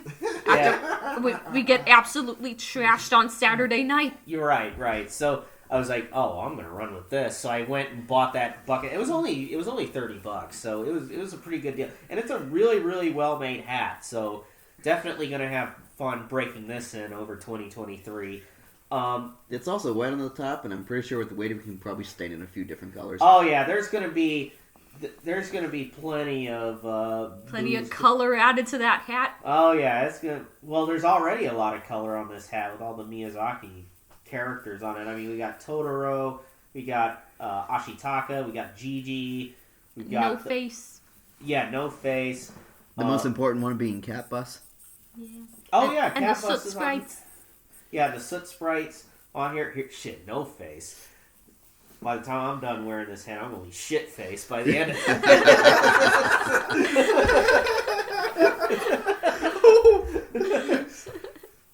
Hey, that was a good one. It was a good one. It was a good one. Which, going back to our Avatar panel, great panel overall, but I think we have a new in-joke from that panel that, if you're familiar with Avatar, The Last Airbender, firebender, waterbender, yada, yada, yada, it came to me during that panel, there has to be someone who uses firebending for waste disposal, Yeah. Imagine spending years on firebending school. You learn firebending to the best of your ability. And there was someone in our panel And you have to use it to clean up the war elephant shit. which was interesting because there was someone in our panel. I don't want to claim for certain that he was a veteran, but the way he spoke, like I have to imagine the guy was in the army at one point because he was like, well, in the army they just burn that. I'm like, oh, well, there's someone who went to firebending school who just couldn't quite hack it, but like, hell, you can light fires, so guess what you're doing? It's like the Shyamalan firebenders where they have to actually have a fire source to bend it. Or it's like in Force Awakens how Finn says, oh, I was a stormtrooper, but I was in sanitation. Yeah, it's like, could you imagine that? Like, they take some plucky young firebender, there's some greasy guy down in the basement. All right, I want you to stand next to this here lantern. Light it up, make it. Throws the fire at the pile of rhino shit. Take the fire, make it sing. Yeah, overall that panel was really good. Had a lot of good engagement. Yes. A lot of good engagement. The one engagement that I had was with Iroh and the White Lotus, because someone asked us. That was super interesting what you had to say about it. Someone asked us how Iroh knew a bunch about the Avatar because they thought that he was an oracle, but my line of thought was he's probably more than likely not an oracle, but the White Lotus had airbenders in them. At least I thought they did. Well, during their earlier days. Yeah, during the earlier days, they probably had airbenders in them, and each nation has an avatar. Right. They probably talked about it, know about it. I mean, hell, that's probably where Iroh came up with how to redirect lightning. My lisp can just stop for a hot second. But yeah, that was my line of thought because it actually makes the most sense in context of the show. Okay, I mean, it was an interesting answer and everything, and I thought that was a really cool, like, kind of headcanon that we got into a lot of interesting, not just canon stuff, but also, like, what would be, like, cool ideas and just all sorts of stuff. And it even branched out even before that, like, what ending we thought was better, Zuko, or the coronation of Zuko or the coronation of Aragorn from Return of the King. I'm like, oh, buddy, it's like you're asking for me to choose between, I would say two of my children, but I don't have children. I don't know, two of my sister's kids. It's like, how can I choose? Both of them are so good. But, I mean, we had a lot of good discussions like that. And I got encouraged. This is like, because I definitely want to bring this panel back. I'm actually super encouraged to, like, get into the reading of the deep lore of, like, Avatar, like all the books that are coming out right now, like the Kyoshi books and the newer comics. Like, there's a new like standalone book with Suki detailing her time in prison and stuff, and always love Suki content, and especially since we got to flex on our audience that we met Jenny Kwan. We got to meet Jenny Kwan, which was incredible. She is an amazing panelist, by the way. Yeah. If you were there, we explained it. Yeah. I think we already talked about it in our last episode. Well, it bears mentioning again, but I think at that point, we had finished up everything we wanted to do at Amki, and we just kind of left after our Avatar panel. Yeah, because me and Jan and Wade and his girlfriend, we've had to work on Monday. Yeah. Oh, yeah, no, Steven doesn't have a job. Well, Steven didn't have morning classes at 6 a.m. Oh, yeah. Be considerate. Anyway. I keep forgetting you're employed. Well, that you're still in school. Jesus, that came out wrong. Man, you're going to make me want to... the toaster's going to be my best friend in the bathroom tonight. That's going to happen. God damn. Okay, so we're going to move on to the part that... Oh, wait, there is just one artist I want to shout out. Oh, sure. Go ahead. So, her Instagram is Art by Little Miss Luna, because she's I first heard about her at Anime Magic, where she makes a lot of Love Live stuff. She has these little keychain charms of every single Love Live girl, which I bought a ton of my favorites at Anime Magic, and at Milwaukee I bought the tote bag with all of the Muse girls on it, which is now one of my new con bags. Apparently I bought the last one she had. And she draws one of my favorite characters from Love Live School Idol Project, Hanayo, draws her with her glasses. Yeah, my girl can see. Yeah. And I also bought her the lanyard that had all the Nijigasaki girls on it, which that's my new con badge lanyard. yeah, we actually stopped by that artist's booth. What was her name again? Art by Little Miss Luna. Yeah, we stopped by her booth, Art by Little Miss Luna. I'm just repeating it for the audience. Me and Heather walked by her booth, and she liked the charms there. I was like, okay, what do you want me to get? And Heather was like, get me you from Nijigasaki. I'm like, and just kind of like, you? Why do you want you? And she was like, she was adamant, no, I want you. And it's like, okay, well, and then I was like, hey, shopkeep, we'll have you. And of course, this is kind of a funny story. She brings out 2 charms. Can you guess who were the 2 charms? Was it you and Yo? Yeah, and she's like, which one of these do you want? And I pointed to the one with the green tips on her hair. And but yeah, she makes really good art. I'm glad that you bought her stuff. I wish that she just had something more than just like. I mean, obviously, charms and bags and stuff are great. I just if she made like plushies and shit, I would be all over that because I love getting. Yeah, I also bought another charm from her there. It's like I knew I needed some more, but I didn't have that much money left on Sunday, so I had Jan with me down there. I was trying to decide whether I should get Shizuku or Lanzu, and son Jan was like, okay, Lan, Shizuku or Lanzu? I said, Shizuku. Okay, I'll take Shizuku. Oh, wow. That was fast. Yeah. Anyway, so by 2 o'clock we leave Amki, and I think at this point we're going to...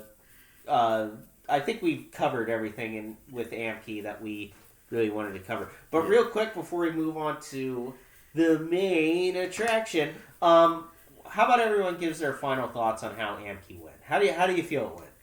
I liked it.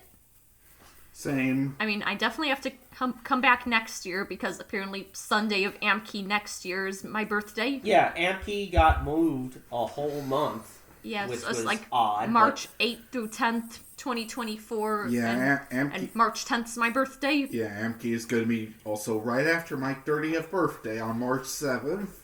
Well, we'll be sure to roll out the red carpet for you. Steven, how do you think Amki went? I mean, I wish there was a little bit more that interests me, but I think we forgot to mention on Friday that was it Breakdown Syndromes? Oh yeah, was there? It was, Burnout Syndromes. Burnout Syndromes. God, I'm getting two different things with syndrome in it mixed up. Daydream Syndrome and Burnout Syndromes. Before anyone makes any jokes in the comments, thank you. They were great. It was a very good Very, very fun concert. Yeah, I think it was like the second song of the set. They started playing the Star Spangled Banner. Yeah, that was the most surreal they were thing playing I've in ever lived America. through. I'm like, you guys are the most patriotic here, and you're from Japan. Oh, God. You could walk in the street, and every second you'd hit in Milwaukee hates the United States. So, it's fine. So, I'm kind of right where Steven is. I wish there was more at this con internally that, interested me. But in terms of our own performance, I was very, very, very pleased. I thought we ran some of our best panels in the preceding year. I thought, not just in 2023, because 2023 is not that old, but from, Most of 22. yeah, I'd say some of our best panels were at Amkey. So I'm very, very pleased with our performance there. I had a lot of fun, just chilling out, drinking, going down to that pub, doing kind of bar crawls and everything. So it was a really good weekend, really good panels. I just really enjoyed the experience. So looking forward to next year, 24. So Yep, we'll see everyone there, but I guess we can do a little bit of what to expect for the summer conventions. So we're not going to lay out specifics yet because, frankly, you guys are probably going to forget them, as soon as we tell them. But what I can say is that we're bringing back a lot of old favorites, like Sonic Shoe, like Waifu Wars. We're bringing back a few other panels like that, a few of our fan panels. We're also bringing in some new content, such as Steven doing a panel on bait and switch animes. Jan, I think, what are you bringing? You're bringing... We might be bringing back the game show panel. Yes, we'll be bringing back the game show panel. Hannah will be on a roll doing Love Live at pretty much every event that we're at the summer. And, yeah, it's just going to be... I'll probably bring my Lost Media panel back for at least one of them. Yeah, Anime Zing is where we got you slotted for that. But, expect a lot of good new content over the summer for anyone who's curious. The events we'll be at are Anime Midwest, Anime Iowa, Anime Zing, which is also in Iowa. And we'll also be doing a 2-day, 1-night stint at Anime Magic over the weekend there in the middle of August. That's my treat to these guys. And it will be plenty of opportunities to see us this summer. But it's going to be a long drought, so hope you enjoy these podcast episodes, because that's all you're getting until July. Outside of this, now that we're a decent chunk into it, I have been... Yeah, I guess I've been going to be 4 for 4 for showing our little car project. God willing, and me being able to get out to the countryside that I live in from the new apartment that I'm moving in with Jan and Hannah at the middle of May, where we will actually have a studio where I don't feel like the Hunchback of Notre Dame. I should be able to get that car running. Not drivable, running by the end of summer, because it's going to take a lot for me to get that thing drivable. Mainly just wheels and tires are going to cost me over $1,000. But other than that, I should be able to get that V8 gas guzzling 10 miles per gallon, the Greta Thunberg nightmare up and running by the end of summer. And you got me worried about all that by all the Mopar memes that you were showing me at Amkey, when you bring your car in for a 15-minute job and it's been 8 hours. Bro, I got to level with you. This don't look right. that's just working on cars and yeah. Right? I've experienced that plenty of times with you. You say, hey, you want to come over for quick job? It'll be 30 minutes. 3.5 hours later, we're still out there. We're not even working on that project. We're doing something that's tangentially related, but still vital to the first thing that we have to do to make the initial project go. Yeah. I'll leave it plain and simple to everyone here. Cars operate on 4 things: electric, air, gas, and pressure. The electric, I'm 98% sure we're just replacing the entire ignition system in that car so I can get spark. The carburetor is sewn shut because of the age, and we almost got it off. I have to grind one of the nuts off, but that's not here or there. Fuel we will be working on during the summer, and that'll be most of it. And the pressures where hopefully the very big boy V8 can just build up its own pressure, because most of it's just like heat treating its own engine parts. Right. But I have now updated the descriptions of most of our past episodes. That I got the GoFundMe in the link. If you guys would like to donate, it's down there. YouTube does not like me using the I word, so I have to say C73. So it's our C73 project. We should be able to get that up and running. We will be able to fit a lot of space. We will have a lot of space for bags and con and vendor sale bringings, and then we can always depend on the one car instead of doing 2 4-door sedans. Thank you if you decide to go for it. And now we will go on to the 4 doors more whores. Now we will be going because last episode we said we will be talking lolcows. We didn't do that because of personal time, and we needed to. We were strapped for time, is what I'm trying to say. Yeah, Hannah knows what we were doing, which was Hannah wanted to show us Love Live Nijigasaki, and it was a very, very good, good ending to that show. Isn't that right? Season 2 was okay. Hey, that had Lanzu in it. And you liked Lanzu, didn't you? Didn't you? Oh, yeah, she was bad as fuck, man. She hits the yoinky sploinky. She does hit that yoinky sploinky. No. Hit that yoinky on my sploinky. You're fond of me, Lonzu? I see that. You're fond of me, Lonzu. I'm fond of Lonzu and Mia.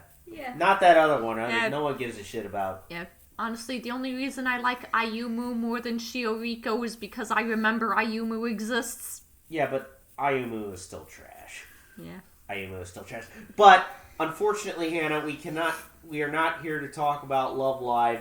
We have to move. Yeah, this is my excuse to go upstairs and get more beer. Could you grab the, oh wait, no, Jan's got the margarita stuff down here. I was going to pour myself some margarita. Well, you get that now.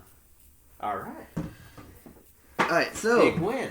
Now that Hannah's checked out, we can talk about lolcows, because in the last episode, as I was trying to say, we promised that we would start venturing off the our beaten path of convention updates. Because we're basically out of conventions to talk about. As of today, we were out of conventions to talk about, and now we can go on and get ourselves more into the internet land that we have to suffer through. As of now, the boys and I are going to talk about the lolcow, because one of the conventions, I believe, we're going to do a panel on lolcows. So we're going to apprise you of the ones that we're more than likely going to talk about. It's going to be a definite one for me, because mine has been a passion project of the past. So do you mind if... But I will let Jan and Wade go first with theirs, because mine's a doozy. I was going to say, so I want to give a quick disclaimer. Steven, you can absolutely expect... Actually, no, you can guarantee that the one he's going to talk about is the one that you will hear about in July. Do not expect the ones that me or Jan talk about right now here in February are going to be the same ones that we're going to actually do in July. In fact, episodes excuse me, that we do more like in May or June, we'll do kind of like panel progress reports kind of during those episodes, and you'll get more of a sense of what lolcows we're going to do in those sort of later episodes. But right now, don't expect maybe you can expect, but don't put a guarantee on it. That's all I'm saying. And because we're going down the lolcow path, I do want to do this for people who may need it. I am generally not for trigger warnings, except for certain cases, and this is one of those cases. If you are very uncomfortable with talks of sexual nature, violent nature, sexual violence nature, anything that's like very very M-rated type stuff, whatever whatever talks about marginalized groups and what have you. At this point, I would probably suggest that you can watch on, but I will reiterate at my point that you may want to turn away. However, I'm going to let Jan and Wade go first, and they can scale theirs a bit different than mine. Yeah. And also, Hannah, I think, has a... I don't know if you're changing your lolcow from one that you... I think you talked a little bit about... Thinking it'll either be the con creep that hit on me at CAD that Actually used to be a disgraced YouTuber. Well, he is a disgraced YouTuber. And... Who we all hate, by the way. Yeah.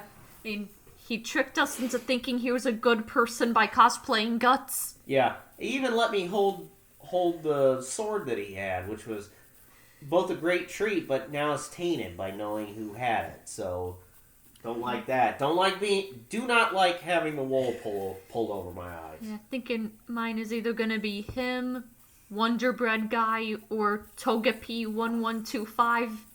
Who did the... It's a person that's known for commissioning a ton of macro furry porn of Star Fox characters, and the reason he's able to afford so many commissions is because he's apparently one of the best brain surgeons in Korea. See, hers are fun. Mine's more of like a horror cow. And, horror cow. And again, once we get to mine, Bad cow disease. I like to lighten the mood. You guys bring it way down. Once we get to mine, I'll reiterate our little bit of a trigger warning. But if the other three want to go first before... there that goes. Before we... that left kind of an interesting... Anyway, well, I'll let the other three go first. Maybe theirs will be a bit better than mine. But yeah, I'll let them go. Those hard Baja blasts are popping. Oh my god! I got us the hard Mountain Dew because they finally came into where I work. Yeah, and I only lost half a kidney so far. You're welcome. But yeah, I'll let the others go first, and then we'll get to mine, which is going to make everyone suffer. Well, ladies first, Hannah. Oh, didn't I already tell the story of the Guts guy in one of our previous episodes? Yeah, you did. Yeah, just do a quick recap.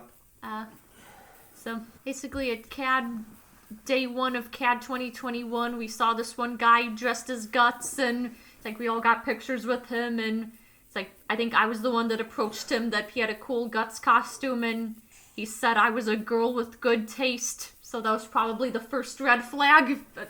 And then on the Saturday of that con, Jan and Wade posted their Berserk panel, and I sat in the front row, and he sat right next to me for the whole show, and then afterwards, while Wade and Jan were packing up, he approached me and asked if we wanted to go somewhere alone together.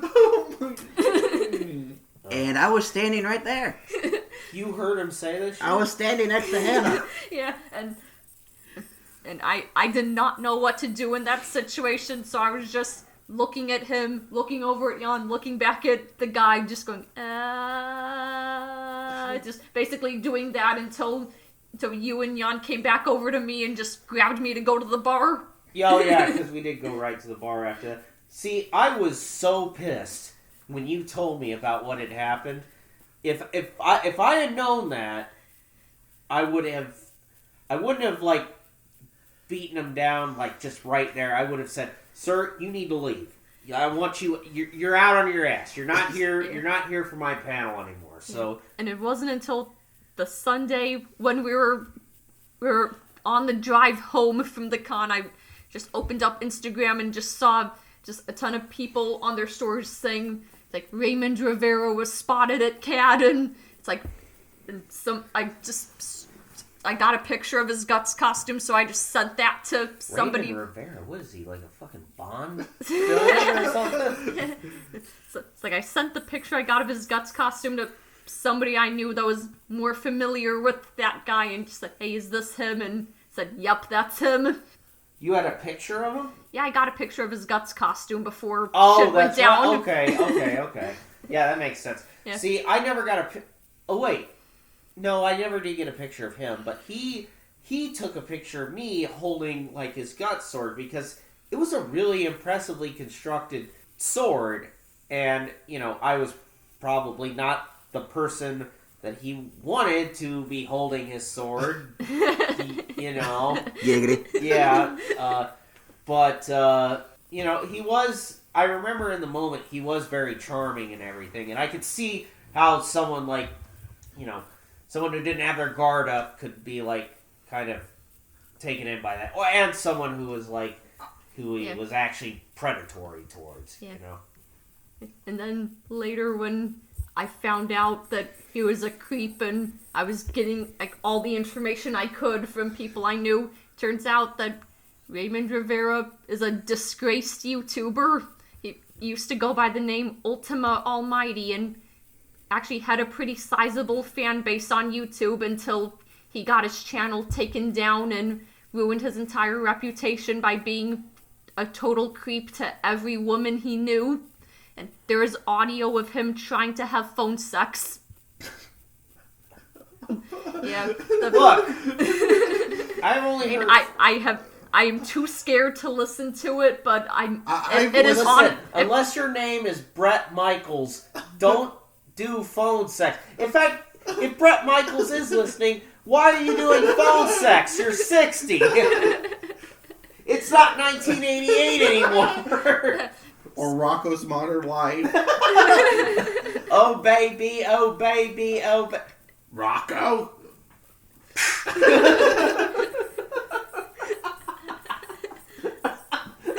That was fun. Oh, who did he try to have phone sex with? Mr. Big Head's wife. No, not Rocco. The fucking concrete. I know who Rocco was trying to have phone sex with. Well, if you Google Ultima Almighty, one of the first things that comes up is the main call-out post that got him canceled, which is... I don't know her name, but apparently she worked with him before, like, with his channel. I think, like, he did, like, an interview with her. Staff? It was a popular enough content creator on YouTube where when you do search his name, there's some, like people asking on Reddit and stuff what happened to him. Like remnants of his community and everything. Okay. Yeah, I think like there are even like some re-uploads of his content on YouTube somewhere from old fans of his.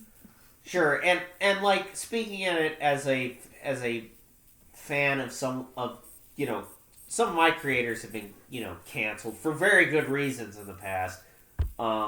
It hurts, to see someone that you respected turn out to be a scumbag is just. There's few worse feelings, but it's like, yeah, this motherfucker, because he didn't know you more than 12 hours before he started perving on you. Yeah. Which is... He saw a girl. That was it. Yeah. Girl gave him one compliment. Now he thinks I want to fuck. Yeah. You want some fuck? Man, nice guys are kind of horrid. Speaking of which, you're a lolcow? Well, my lolcow is not a nice guy. I'm gonna do my. Depends on the lolcow, right? Right. I'm not gonna probably do him because I already did him, but I'll probably do some more. I'm not gonna. CEO was probably referring to Lucas Werner because if you know, you know. But I'm gonna do the one I did at the last lolcow panels and. Quick disclaimer, I know we said we don't do trigger warnings and that rule stands by it, but I just want to say I do not endorse this man one bit. I do not endorse his views. I just find him very funny and entertaining as... A little correction to Jan. I said I personally don't believe in trigger warnings unless they're warranted, and in this case they are warranted. My lolcow was Varg Vickerness or whatever he calls himself. I think he calls himself now... Louis Chabot or something, but surprised he doesn't call himself like Haraldson or some shit like that. I mean, I can talk about Varg's backstory before he became a lolcow because please do. Music history is my big fixation besides Love Live. Yeah, go ahead. So yeah, Varg used to be part of a black metal band called Mayhem, which I found out about them from that old VH1 show, Metal Evolution. They were featured on that? Yeah, well, that's how I found out the story about them, where the big story from them that people know about is that their lead singer, his stage name is dead, but I think his real name was Per Olin, where he killed himself, shot himself in the head, and Ooh. and the guitarist of the band Euronymous just came into the house and just came across the crime scene, and instead of calling the authorities and stuff, he took pictures of the body, turned them into bootleg album covers, and even took pieces of the guy's skull and turned them into necklaces and stuff to give to his friends. What a fucking freak. What a bunch of fucking freaks. Yeah. And later, it's how Varg went to prison is, first of all, him and the other members of Mayhem burned down a lot of historic churches in their area. And also, Euronymous, the guitarist that messed with Per Olin's body, Varg killed him. Oh. Yeah, they got into a fight about something, and Varg stabbed him like 20-something times. So it's not justice, but he is dead. They were both. They were both pieces of shit. So you gotta. Sometimes you gotta appreciate the little things. Euronymous deserved it, but if Varg also died there, we would have been spared a lot more. Well, okay. So, Jan, why don't you... If only they could have both taken out each other. Well, so Hannah went into the history of the band that Varg was a part of. Jan, why don't you go into a little bit about why Varg attracts you as, like, a lolcow subject? Well, first of all, like, after Varg killed that guy, he spent 20 years in prison because apparently in Norway that's the maximum sentence you could get for any crime, so... And then after he was released from it, he moved to France, and... he started spamming online. Now, here are two things you need to know about Varg. He's a neo-pagan, and he's can we say the N-word? Not that N-word. National Socialist, or like National Socialist. Yeah, you could say that. We could say National Socialist. Yeah, we understand what you mean by that. Yeah, like he's the thing, and he has these weird schizophrenic posts about Europeans, like returning to tradition and all that, and I have a few. The one that pissed me off the most was the shit that he said about Tolkien. Yeah, I have it right here. Like he said, and let me do it in my best Norwegian accent. Actually, I can only do German, but German might be funnier. Tolkien was a Christian. I hear it all the time. Yes, I am sure he was. He had to be. Everyone around him expected him to be, and even demanded that he was. He had no choice. Like a scholar today, he had to keep his job to be anti-racist. His books show where his heart is, basically implying that Tolkien was not a deeply devout Catholic, but a neo-pagan. Oh yeah, he had to be. He had to be a Catholic in Victorian England. Well, post-Victorian England, but who's counting? Well, yeah. For a bit of context, like when Tolkien reached manhood, like Catholicism was only legal in England for less than a century at that point. Right, because England is, well, hell, it's kind of the birthplace of Protestantism in a little bit. Well, that was Germany, but the thing was, like, Tolkien's own mother was disowned by her own family for converting to Catholicism, so... Right, and, so, yeah, Varg, you sure know what you're talking about. Because Tolkien drew from some Viking myths, he certainly, J.R. Tolkien, certainly was a pagan. You really got him there, you fucking freak. God another of his fucking tweets. Hate these neo-pagans, dude. So, I am a LARPer. Good. That's how we become ourselves, by awakening the memories we used to have. We do that by repeating what our forebears did, by LARPing as them. LARPing is the same effect as to summon Odin, to embrace him, and to embrace him, Heil Odin. Oh, yeah. I mean, I understand why you picked him as a lolcow. but he's just so stupid. So stupid. Oh, and another one. I got a few more of these. Again, you only think about money. How is your foreskin doing? Now get lost and take your Jewish mentality with you when you go. Okay, so he's not only so he's anti-Semitic and a fucking moron. Yes, that's what National Socialist means. Okay, well, there we go. So, who's the other lolcow that you might want to do? Lucas Werner. Please tell us about Lucas Werner, because I think The word. because I think I'm up to my neck in Varg stupidity. Now I need to fill up the other side of me with Lucas Werner stupidity. Oh. You okay? I just found out one of the new Love Live VTuber project that just dropped. Yeah. One of the new voice actresses for it was born in 2006. Oh my god. Get me the cane. So, maybe I really do have dementia. Fuck. Nothing more alcohol can solve. Yep. Guess it's time to drink our troubles away, boys. Boys and girl TM. People born in 2006 should be 16, Okay, let me talk about... turning 17 in 2023. Hannah, I know that Love Live lives rent-free in your head, but we're talking about lolcows right now. No, hey, she has a right to...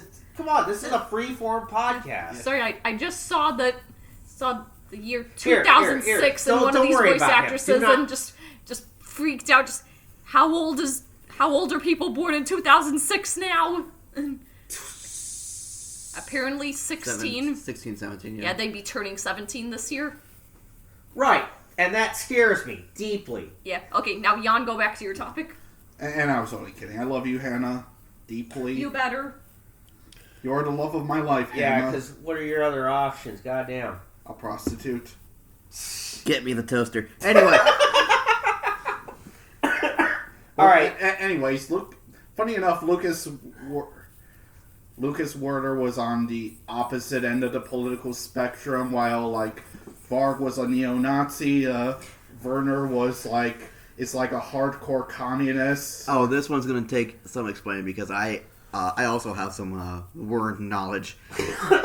So, would you want me to go into the backstory? Or do you want to take this completely You over? could do the backstory. Okay, so the reason why everyone knows of Lucas Werner is because there was this news story that broke about 2016 that a older gentleman tried to seduce and date a underage person. Tried to date and seduce a underage Starbucks barista to the point where he got kicked out of the Starbucks. That was Lucas. He is a schizophrenic from the Pacific Northwest. He has rich parents. He disowned his own parents, but he still thinks he's getting their fortune, so that's a choice. He now floats from homeless shelter to homeless shelter to get to get food and shelter and not be in the negative 108 degree freeze that happened this couple of weeks ago at the time of recording. The funniest thing with Werner is that he once got catfished to go from Olympia to Spokane. He spent his entire savings to go on that bus trip. And got met with someone who said, LOL, loser, and left. But Jan can take the rest from here. Well, the thing is, Lucas Werner has a... Okay, before I go any further, keep in mind this is a man in his 40s. His autistic obsession, other than communism, is Gen Z women.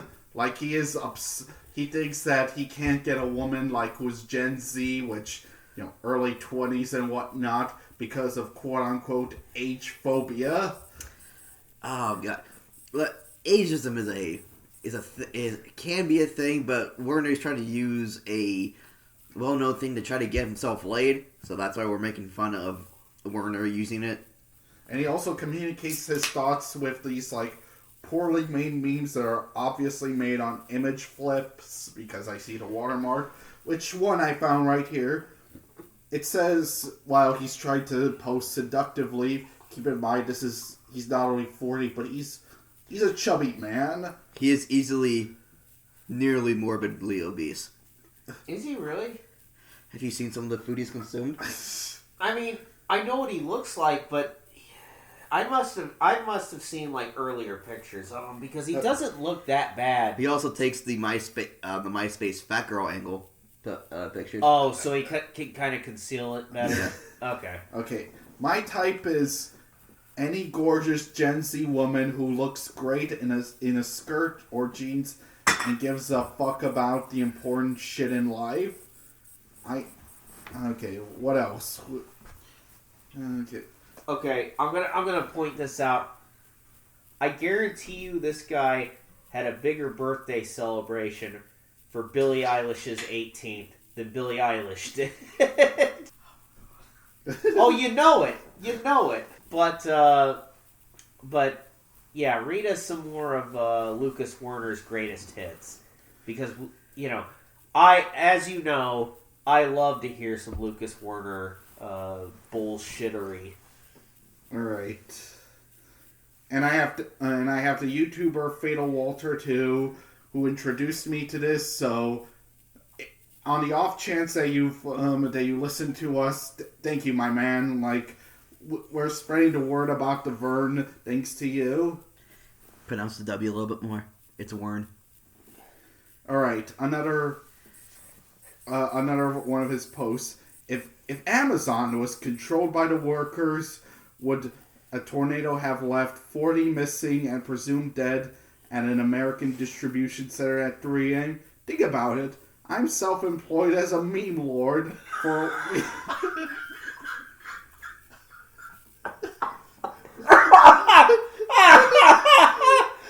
Oh, God.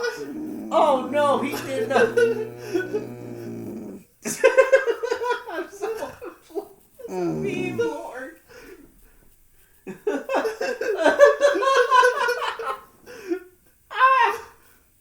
Oh, my God. He really said that shit? I'm gonna have a stroke. Okay, so wait, how does the tweet finish? No, the meme? Yeah, Oh, it wasn't a tweet? Uh-uh. Okay, does he not use Twitter? I think he uses, so the social media pages you can find Mr. Werner are on Facebook, Instagram, and FetLife.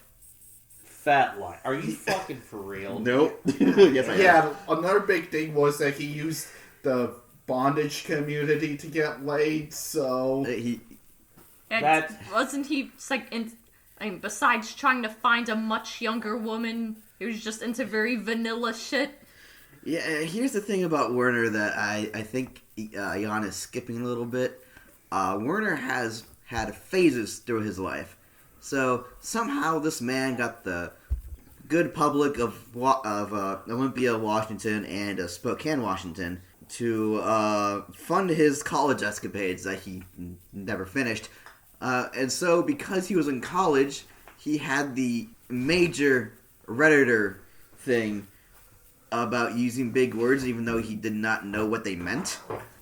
Everyone has that at like the age of like 13 or 14 when you finally pick up a thesaurus. But apparently this man had it when he was between the ages of 35 and 40. So we know he knows the word urea. Oh, shoot me. Wait, you can take this one. Oh, talking about the actual tweet? Yeah. So, one time he made a Facebook post, say it right, I was going to say tweet, but anyway, where he was like, I gotta whip out my big old hog and drop some urea in the throne. That was his way of, I gotta take a piss. And the way it caught me the first time when Jan showed me the Fatal Walter reading of that, of like Lucas Werner's greatest hits, set me into a tailspin of laughter that I didn't think I was going to get out of. This man could have broken a lung. Yeah. How hard he was laughing. Yeah. I was wheezing. I could not stop myself. But anyway, I just wanted to bring that up because Lucas Werner says shit like that, and apparently Jan and Steven know some more shit that he has said in the past. So why don't one of you take it? Jan, you looking up some Lucas Werner? Yeah. I guess I can do some generalization about Werner.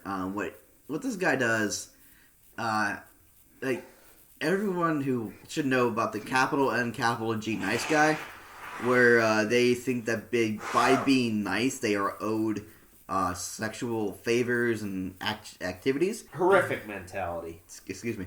Yeah, but the minute that you tell them no, they start turning into actual toddlers and start throwing tantrums. Right. Some of them will use racial slurs. Some of them will use other slurs. But at the end of the day, they're not really nice. They're only being quote-unquote nice to be able to lay with a woman. Right. They're also very... Oh, God, how can I put this? Because a lot of this stuff kind of branches from the manosphere nowadays, which is like I guess I can put it the way of the Andrew Tate line of thinking. And a lot of those guys really love Andrew Tate. Oh, I'm sure. Andrew Tate's a lolcow in his own right, but he's not really. Oh, I might be able to cover some of that because I won't disclose who some of my choices are, but you may have already gone over one or two. So keep your eyes and ears open. It's a very warped way of thinking. Is what I'm trying to get at. But I believe Jan has found some more things. Yeah, or he has some more things. Yeah, what are some of other there's Lucas a picture of him while eating like one of those like string cheese, like cheese from a can or something. Like it just says Gucci Mane, pre-Gucci goth boy click, stay slick, bitches suck my dick. They call me self-aware when I hate myself, but when I'm friend ass string on your grave like 1,000 little elves. Oh, Chihuahua, we ball literal and figuratively speaking. The struggle is real because these hoes judge a bro druid quick. Yeah, I did not understand a word of that. Yeah, can I get a glossary, please? He's speaking the language of the gods. Werner thinks that he's like I think he's a Gen Xer. Yeah, because he was born in 80. Yeah, because he thinks that's how he thinks Zoomers speak. 1980, by the way. Like that. He thinks that they speak like that. That Zoomers speak like that. They don't. First off, they really don't. As a Zoomer myself, I can say that we don't. And also, most of the stuff that he uses is just made up in his head, which is why, he thinks everyone uses hog for penis. Yeah. So, which I think his generation came up with that slang term anyway. Yeah. I mean, I have never heard a Zoomer say hog. Okay, he also still uses unironically babe to refer to women like he's straight out of high school. And that's literally a joke in Cobra Kai. And here's another one of his posts to get women. When you're a Gen X dude and peep a gorgeous Gen X chick fresh out of high school wearing a hat that says daddy on it. A Gen X chick out of high school? A Gen Z. When you're a Gen X dude and peep a gorgeous Gen Z chick fresh out of high school wearing a hat that says daddy. Oh God. Yeah. God damn it. Okay. Lucas goes to high school graduations to head on women. Yeah, I mean... So, I'll say this. About all that Zoomer slang, one thing I've noticed about Lucas is that he loves to just insert what he not even Zoomer slang necessarily, just what he considers to be Zoomer slang, just randomly without context. Like he'll say, he'll have a post and then he'll say, "Damn sis, that's the T," and not even have it make sense within the context of the post itself. Like the slang just does not work with how he with how he talks. It's completely contextless, and I mean it's hilarious to read, but I think it's still hilarious. But But yeah, I think one of the funnier things he said was the whole pity little life, pity little. Oh my god, yes, family, I know this line, I got it. On the dick, whatever. He said he wants, this is the best part, he wants a pity girlfriend to give him a pity kiss, because a pity kiss leads to a pity relationship, to a pity wife, to a pity family, to a pity life. Do you know what this actually reminds me of? Like, there was one Chris Rock comedy special, like, it just ended with, like, him like, talking about marriages, and he's saying, y'all know why you're so angry hate each other, because y'all weren't your first choice. Will and Jada. Yo! Oh. I mean, good point. So, Jan, you're looking at possibly doing Lucas Werner. Yeah, but I probably need to do some more research on that. Sure. A lot more, because Werner has a lot of history, because just based on who he is and the fact that his he's been around for a while. If you have a strong stomach, I do suggest looking up what he eats on his cooking. Let's put this in the context, right? Wade is a fantastic cook. Aww. Lucas takes. I guess the best way I can say it is he gives Wagyu the Jordan Peterson treatment. Oh no! No, he does not. I hate this motherfucker 100 million times more. But he will spend the money that he's supposed to use on rent and getting a job to buy A5 Wagyu and put into an air fryer. So make it that what you will. Okay, listen up, folks. A5 Wagyu is like literally the gold standard of meat. Okay, and there are motherfuckers putting it in air fryer. If I see you put a steak that well marbled into a fucking air fryer, I'm going to not smash. I'm not going to hit you. I'm going to smash your air fryer to pieces. You have lost air fryer privileges. Also, in hindsight, Clearly, you will not own an air fryer. Yeah, you will not own an air fryer. And I will be taking your steak, and I'm going to make something good out of it. Also, in hindsight, I probably should have began with this when talking about Lucas, but one of my 11 p.m. thoughts I had, while I was falling asleep, I think the best way to describe Lucas Werner is, he's the unholy love child of Vaush and Chris Chan, so... Yeah, I could see stripes of both. Chris Chan isn't a horse, though. Come at me, Vosh. My horse to the hotel. I share the same name of your mortal enemy on Twitch. Come at me. Oh yeah, you're blocked by Vosh. Nope. I thought you were. No, I'm blocked by Ralph, which is my lolcow, but we'll get to that you eventually. Get blocked by Ralph just by breathing, by sneezing. Recently I got blocked by Jeff Tyredick, whatever his name is. But yeah, I don't even know who you're talking about. So. Anyway, moving on. Yana, you done with your stuff? So, yeah. To close up an open thread, I would say I actually wouldn't take the A5 Wagyu that Lucas Werner has. I give it to my dad, the best grill master I know.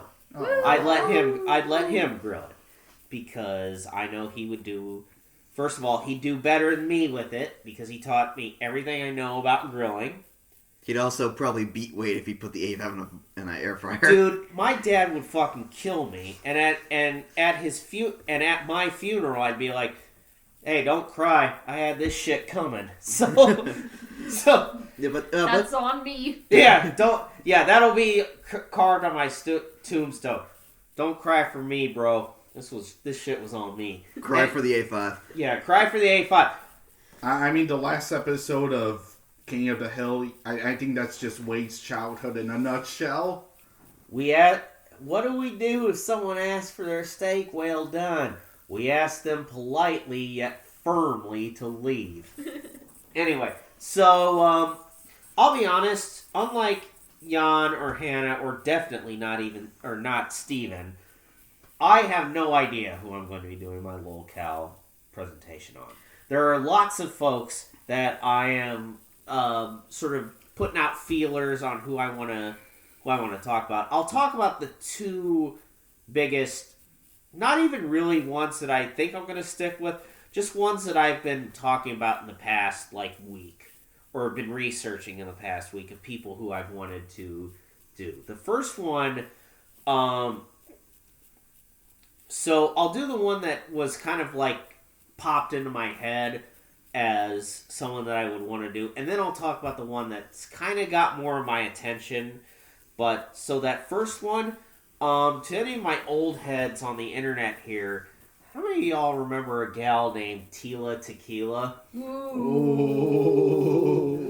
Do you know who I'm talking about? I think I know, but go on and explain. Okay, so The Asian Nazi that used to be popular on MySpace.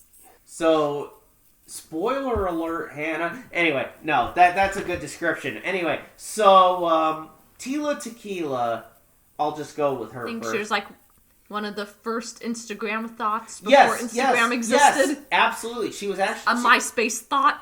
She was one of the first influencers, like one of the first like people that you see on Instagram or TikTok now. She was like she had to have been the first.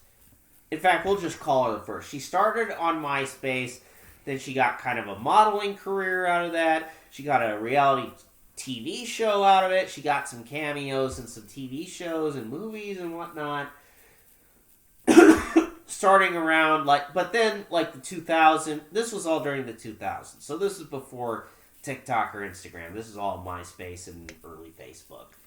But then the 2010s rolled around. MySpace dropped off.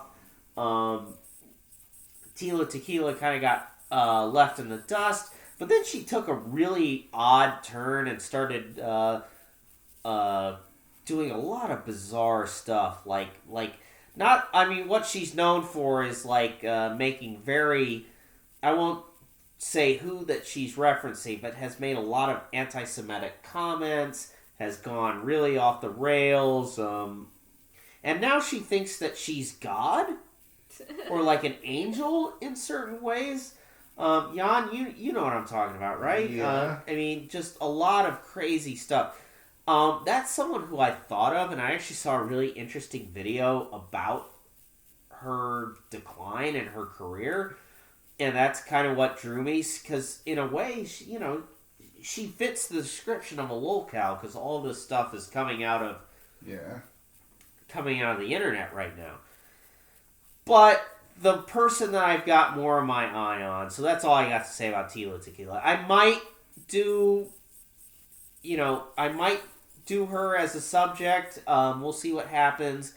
It might be a little bit too volatile with all the stuff that she said, but, we'll see what happens. The other person I got my eye on, Jan, you'll know who I'm talking about, is the Liver King. Oh. You know the Liver King, right? I fully admit that I fucked up. The guy who claimed who thinks that, eating testicles will make you look like Arnold Schwarzenegger. Yeah. So Liver King is definitely more in the zeitgeist, and I could probably do more with that without having to worry about dancing on eggshells and whatnot. But with the Liver King, so the Liver King is basically a fitness influencer. A fitness influencer, yes, thank you.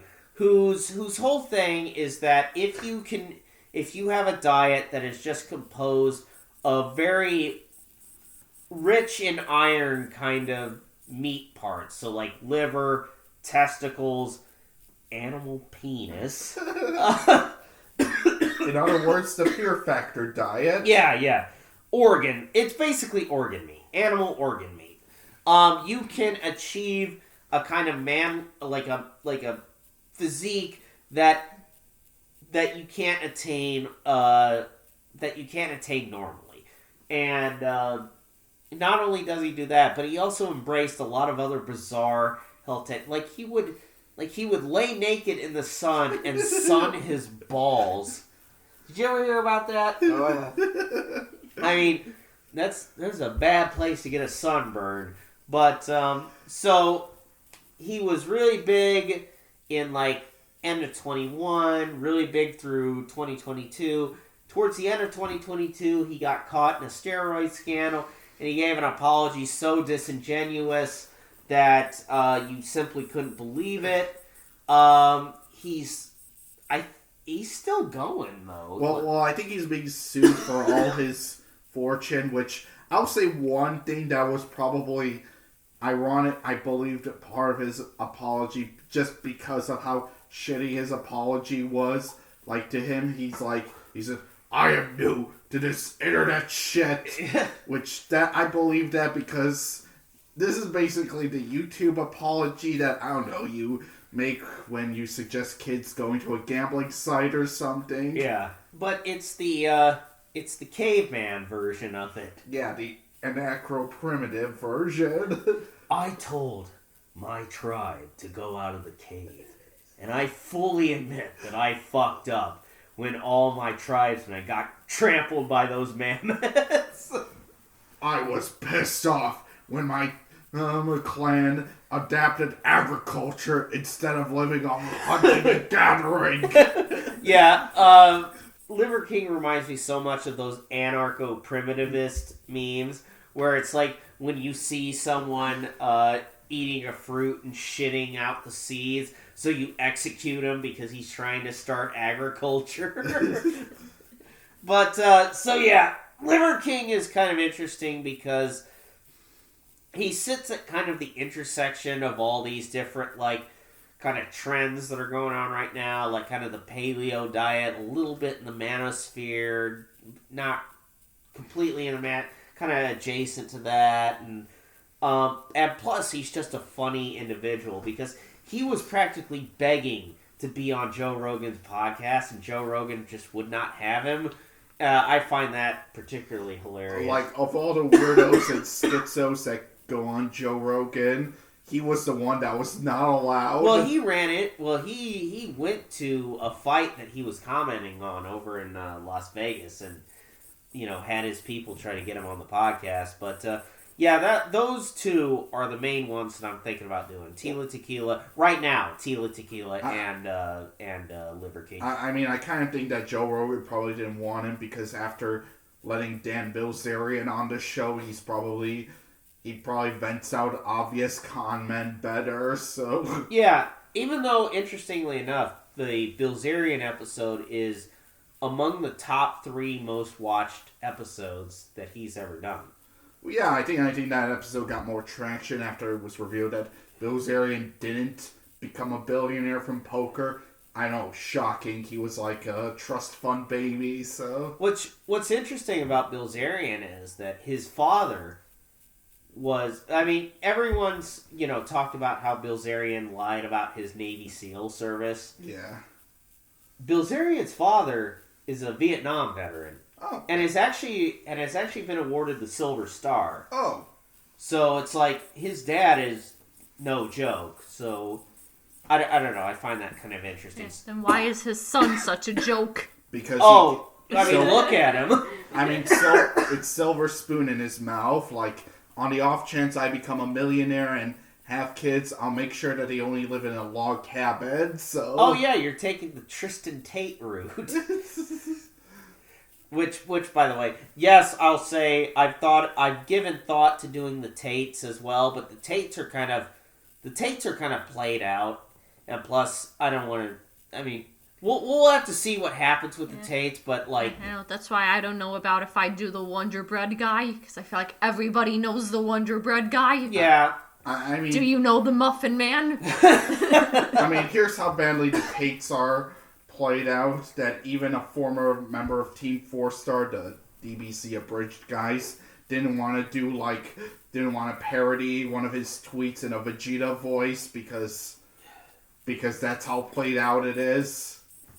I mean, I'll still think about it because the Tates are interesting to me as like a subject along those lines, but I don't know if they fully fit into... I mean, they are laughable, but they're not like strictly lolcows in my opinion. Not that they're respectable, but you know what I mean? It's kind of complicated. I mean, grand scheme of things, they were not the first like fitness nuts that got brought down by fast food. Well, that story was also fake to begin with. So. Yeah. I mean, but hey, that's going to be the meme for all time. So we're done giving our, lolcow. Steven, you've had plenty of time to Suffer. build up. Why don't you let it Okay. all out? Here we go. Wait, before we get into this, I just want to know how long we've been recording. 2 hours. Jeez. With To your editing. Oh, you're suffering with me. Okay, here we go. Here's one of those parts where I say trigger warning. Trigger warning for any type of phobia, any type of phobic actions you can think of, any type of phobic actions you can take against other people, any type of racism and or misogyny. Basically, if you need a trigger warning said, it's said here. Any blank phobia involving a person. Yep, yeah, brace. Buckle up, buckaroos, here we go. So, my lolcow that I called my passion project almost half an hour ago is named Ethan Ralph. Ethan Oliver Ralph, a convicted sex offender. He gets really uppity if you say that. It was a political streamer from 2014 to about 2017. 2017 to about, I guess I want to say 2019, he was a blood sports streamer. Excuse me. Where blood sports being Internet Jerry Springer, for that to be the short version of it. And then from 2019 up until now, he has solidified himself as a lolcow. Currently, let me recap the year that is the holy year of 2022. That is Ralph. So in that year, actually we had to start December 21. December 21, he decides to go to Portugal to spite an old streaming co-host of his, because the original person was from Portugal, but he also wanted to, the one who was from Portugal wanted to move there because of less restrictive pandemic responses, and then Portugal locked up tighter than Gitmo. So that didn't exactly work out, but good old Ethan Ralph, the felon, because he wanted to play Punch-Out with a cop in 2017, decided he was going to go for a trip. And in Portugal... We're going on a trip in our favorite piece of shit. Going 95, we're gonna fucking die! He decided to go to Portugal. He went to Lisbon, Portugal, which is the capital. In Portugal, almost everything is above board there. There are some things, murder isn't. But prostitution is legal as far as I'm aware. I am readily able to be corrected in any type of comment section. But Ethan decided he wanted to go, how am I going to put this for YouTube? I know it's 2 hours and they physically don't care at this point, but I need to really do this for practice. I'm going to say, I guess I'll just be kind of direct with it, underage shenanigans. Try to go from some underage shenanigans, and then try to not pay said hooker, person probably going through child trafficking. And so the person who was going through child trafficking and the pimp himself beat him with stilettos and a pipe. He broke the orbital bone, and he had to stay. He had a nice extra week in Portugal to stay. I'd rather die on my fucking feet! Yes, he is also one of those boisterous people, and most people know Ethan Ralph from him filming Chris Chan getting arrested. Yeah. Yeah. I knew him through osmosis because of that, because that video is very important to. It would be like if I'm trying to think of a good. I mean, it's basically like how the Predator poachers got EDP, like the sex pervert being caught on camera by people that are almost as bad as he was. Right. I mean, consider at that point, Ralph's claim to fame was the shart, and and what else? I think the shart was the gunt. The gunt is a very big story, and I really don't want to fucking bore everyone here. I imagine my segment's going to actually physically take an hour to explain, because that's how much shit he did in 2022. The short from the short version of it was he got very drunk, to no one's surprise, and had the drunken gas go through him. However, Ethan Ralph is known to not wear underwear, and it was a wet one. You can put the 3 and 3 together to your audience, and to figure out what happened to him. But he had to sit in that because he was doing a 24-hour stream because he got kicked off or he quit. This is actually the one time he quit a streaming service called Trovo, and that was a basically a Twitch competitor there that died that year. Ralph actually brought down a competitor to Twitch, which is kind of funny. Ralph has had a history of going on to things. Like, his biggest impact in all of his streaming career before December 21, was the fact that he did the heel stream, which the first half of it was an unironic Holocaust debate about whether, if I say that, you can put together what they were actually talking about. And the second half was memery. Actually, no, I got that flipped. The first half was memery, where they drunkenly sang Ram Ranch and raised about $48,000 for St. Jude. And because of the second half being an unironic Holocaust debate, St. Jude was pressured into returning the money, and Ralph got kicked off of YouTube. Also, if you also want to know why you can't do fundraising super chats anymore, there you go. Okay, well, fuck Ralph for that shit, because there are kids who could have used that money. Oh no, everyone's response to it was to donate twice as much as they did in the super chats. Okay, praise be. As long as as long as money made it to St. Jude, then because it's like that charity does a lot of good, mm-hmm. and it's like to hear that charity couldn't have that money because of Ralph being a fucking. I'm sorry. He was being fucking stupid, and I want to fucking break his neck. All right, fuck him. That's a long queue you signed yourself up for. I'm gonna have to wait at the back of the line. There ain't no fast pass. And actually, interestingly enough, I think we saw St. Jude's when we were in Memphis. So. Yes, because St. Jude's is a pretty big thing in Memphis. But for Wade, take your number, wait in line. Oh, god damn it. And like I said, there ain't no goddamn fast pass. Which it's like that one scene from the second Airplane movie where everyone was in line to... Oh, yeah. They're all belting that nun across the chops, and then someone else comes, and then someone else comes. This is going to be our longest episode. Anyway, so getting back, after he got his face and everything else beaten in Portugal, our favorite, at least my favorite streamer, Mr. Medicare, laughed at it. If you guys don't know, Ralph considers Mr. Medicare, along with Milo Yiannopoulos, to be his internet daddies. As in, Ralph had no father figure, so he adopted someone who was probably like a decade younger than him, being Milo, and actually no, not a decade, that's probably way too far. Probably probably a couple of years his younger, being Milo, and Medicare being 4 years his older. Medicare is older than Ralph? Medicare is turning 42 this year. And he still doesn't. And Ralph looks like he's turning 65, even though he's 37. Yeah, Ralph looks like he was born in.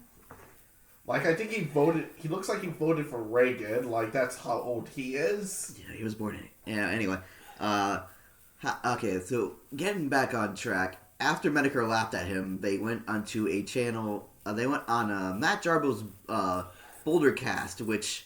If I have to explain the boulder thing, I will do that at the actual panel because that's going to take 1,000 years to explain. Before you explain this part, though, this is the stream that we listened to on the way back from Amkey 22, right?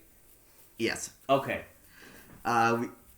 Basically, where Bloodsports has been dead for probably about, I would say between 3 and 4 years at this point, and so Medicare and Ralph started yelling at each other on stream. And then halfway through, Ralph ran out of energy because he's on one of his many benders of crack, pills, and drink, and started turning into a therapy session where Ralph is just mad that Medicare laughed at him instead of owing loyalty to Ralph, which is a common theme because Ralph believes he is owed loyalty from everyone and no one can turn their back on him, which is ironic because Ralph treats everyone like shit. For example, his co-host, the Gator Gamer,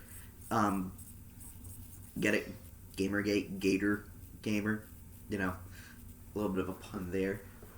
Hardy har. Hardy har.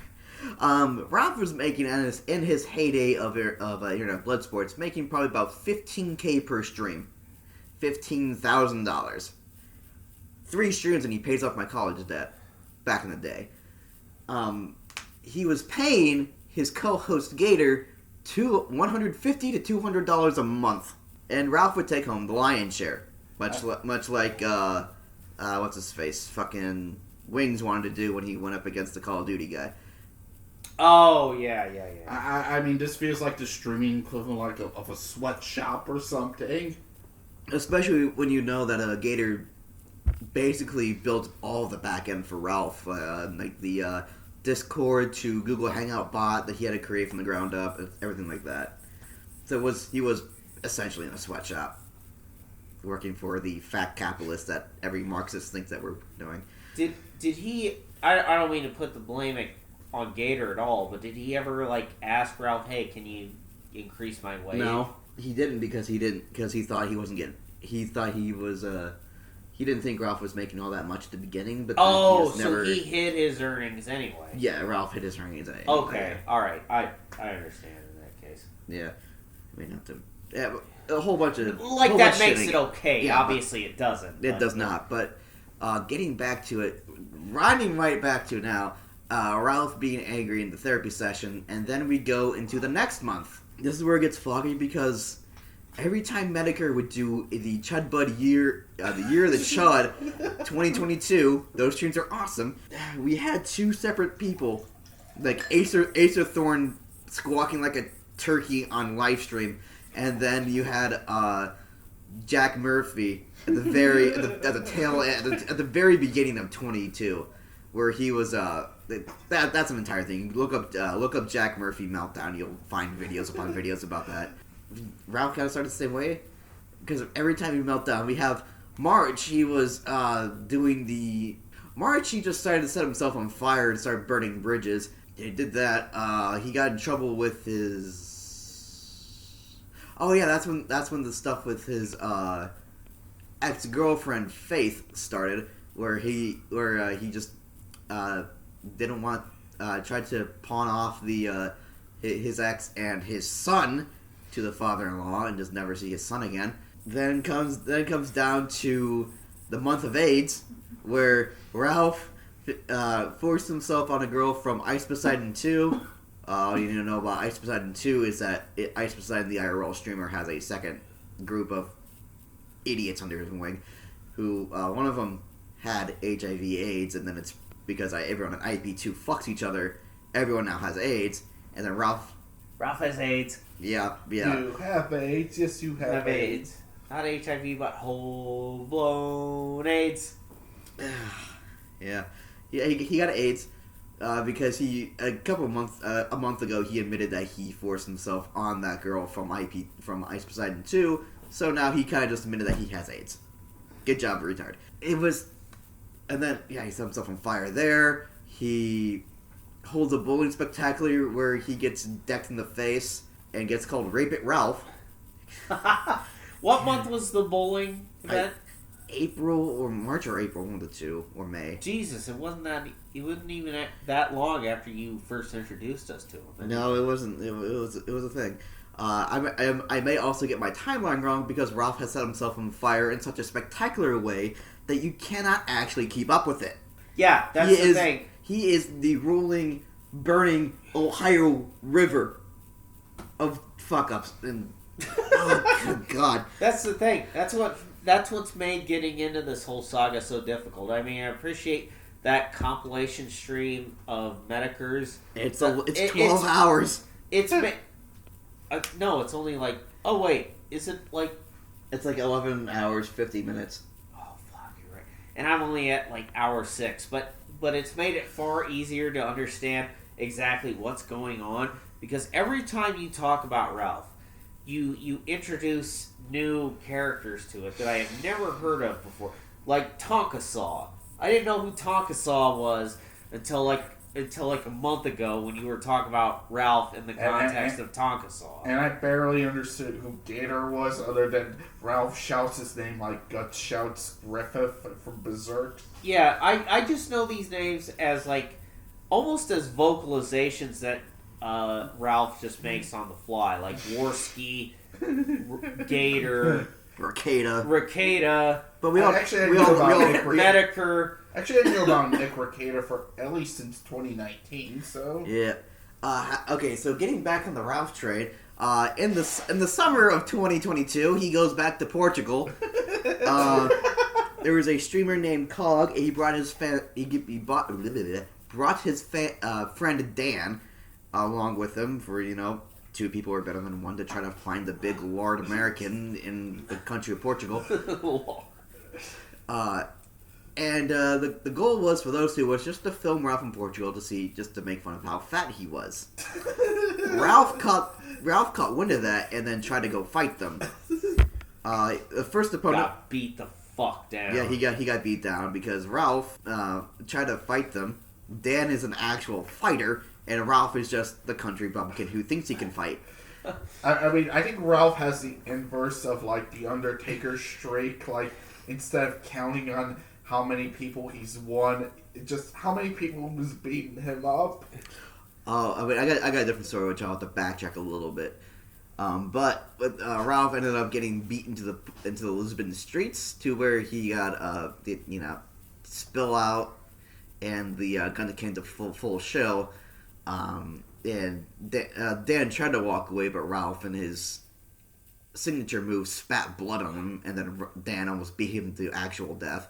But no, they left. Then Ralph dutifully called the police on them, which is the same thing that happened to him after he got bopped in the face at the bowling event. He just tried to call the police on the guy. But it's been confirmed that once security took care of the guy that hit Ralph at the bowling tournament, that Ralph decided it was nice to kick him in the face and security had him down. Actual bitch move. But let me backtrack to Ralph's second fight of 2022, which is what's commonly known as when guns collide. These planetary men fought because the first one, ASE Riley, there it is, a producer for the Dick Show. Dick Masterson? Dick Masterson, yes. Okay.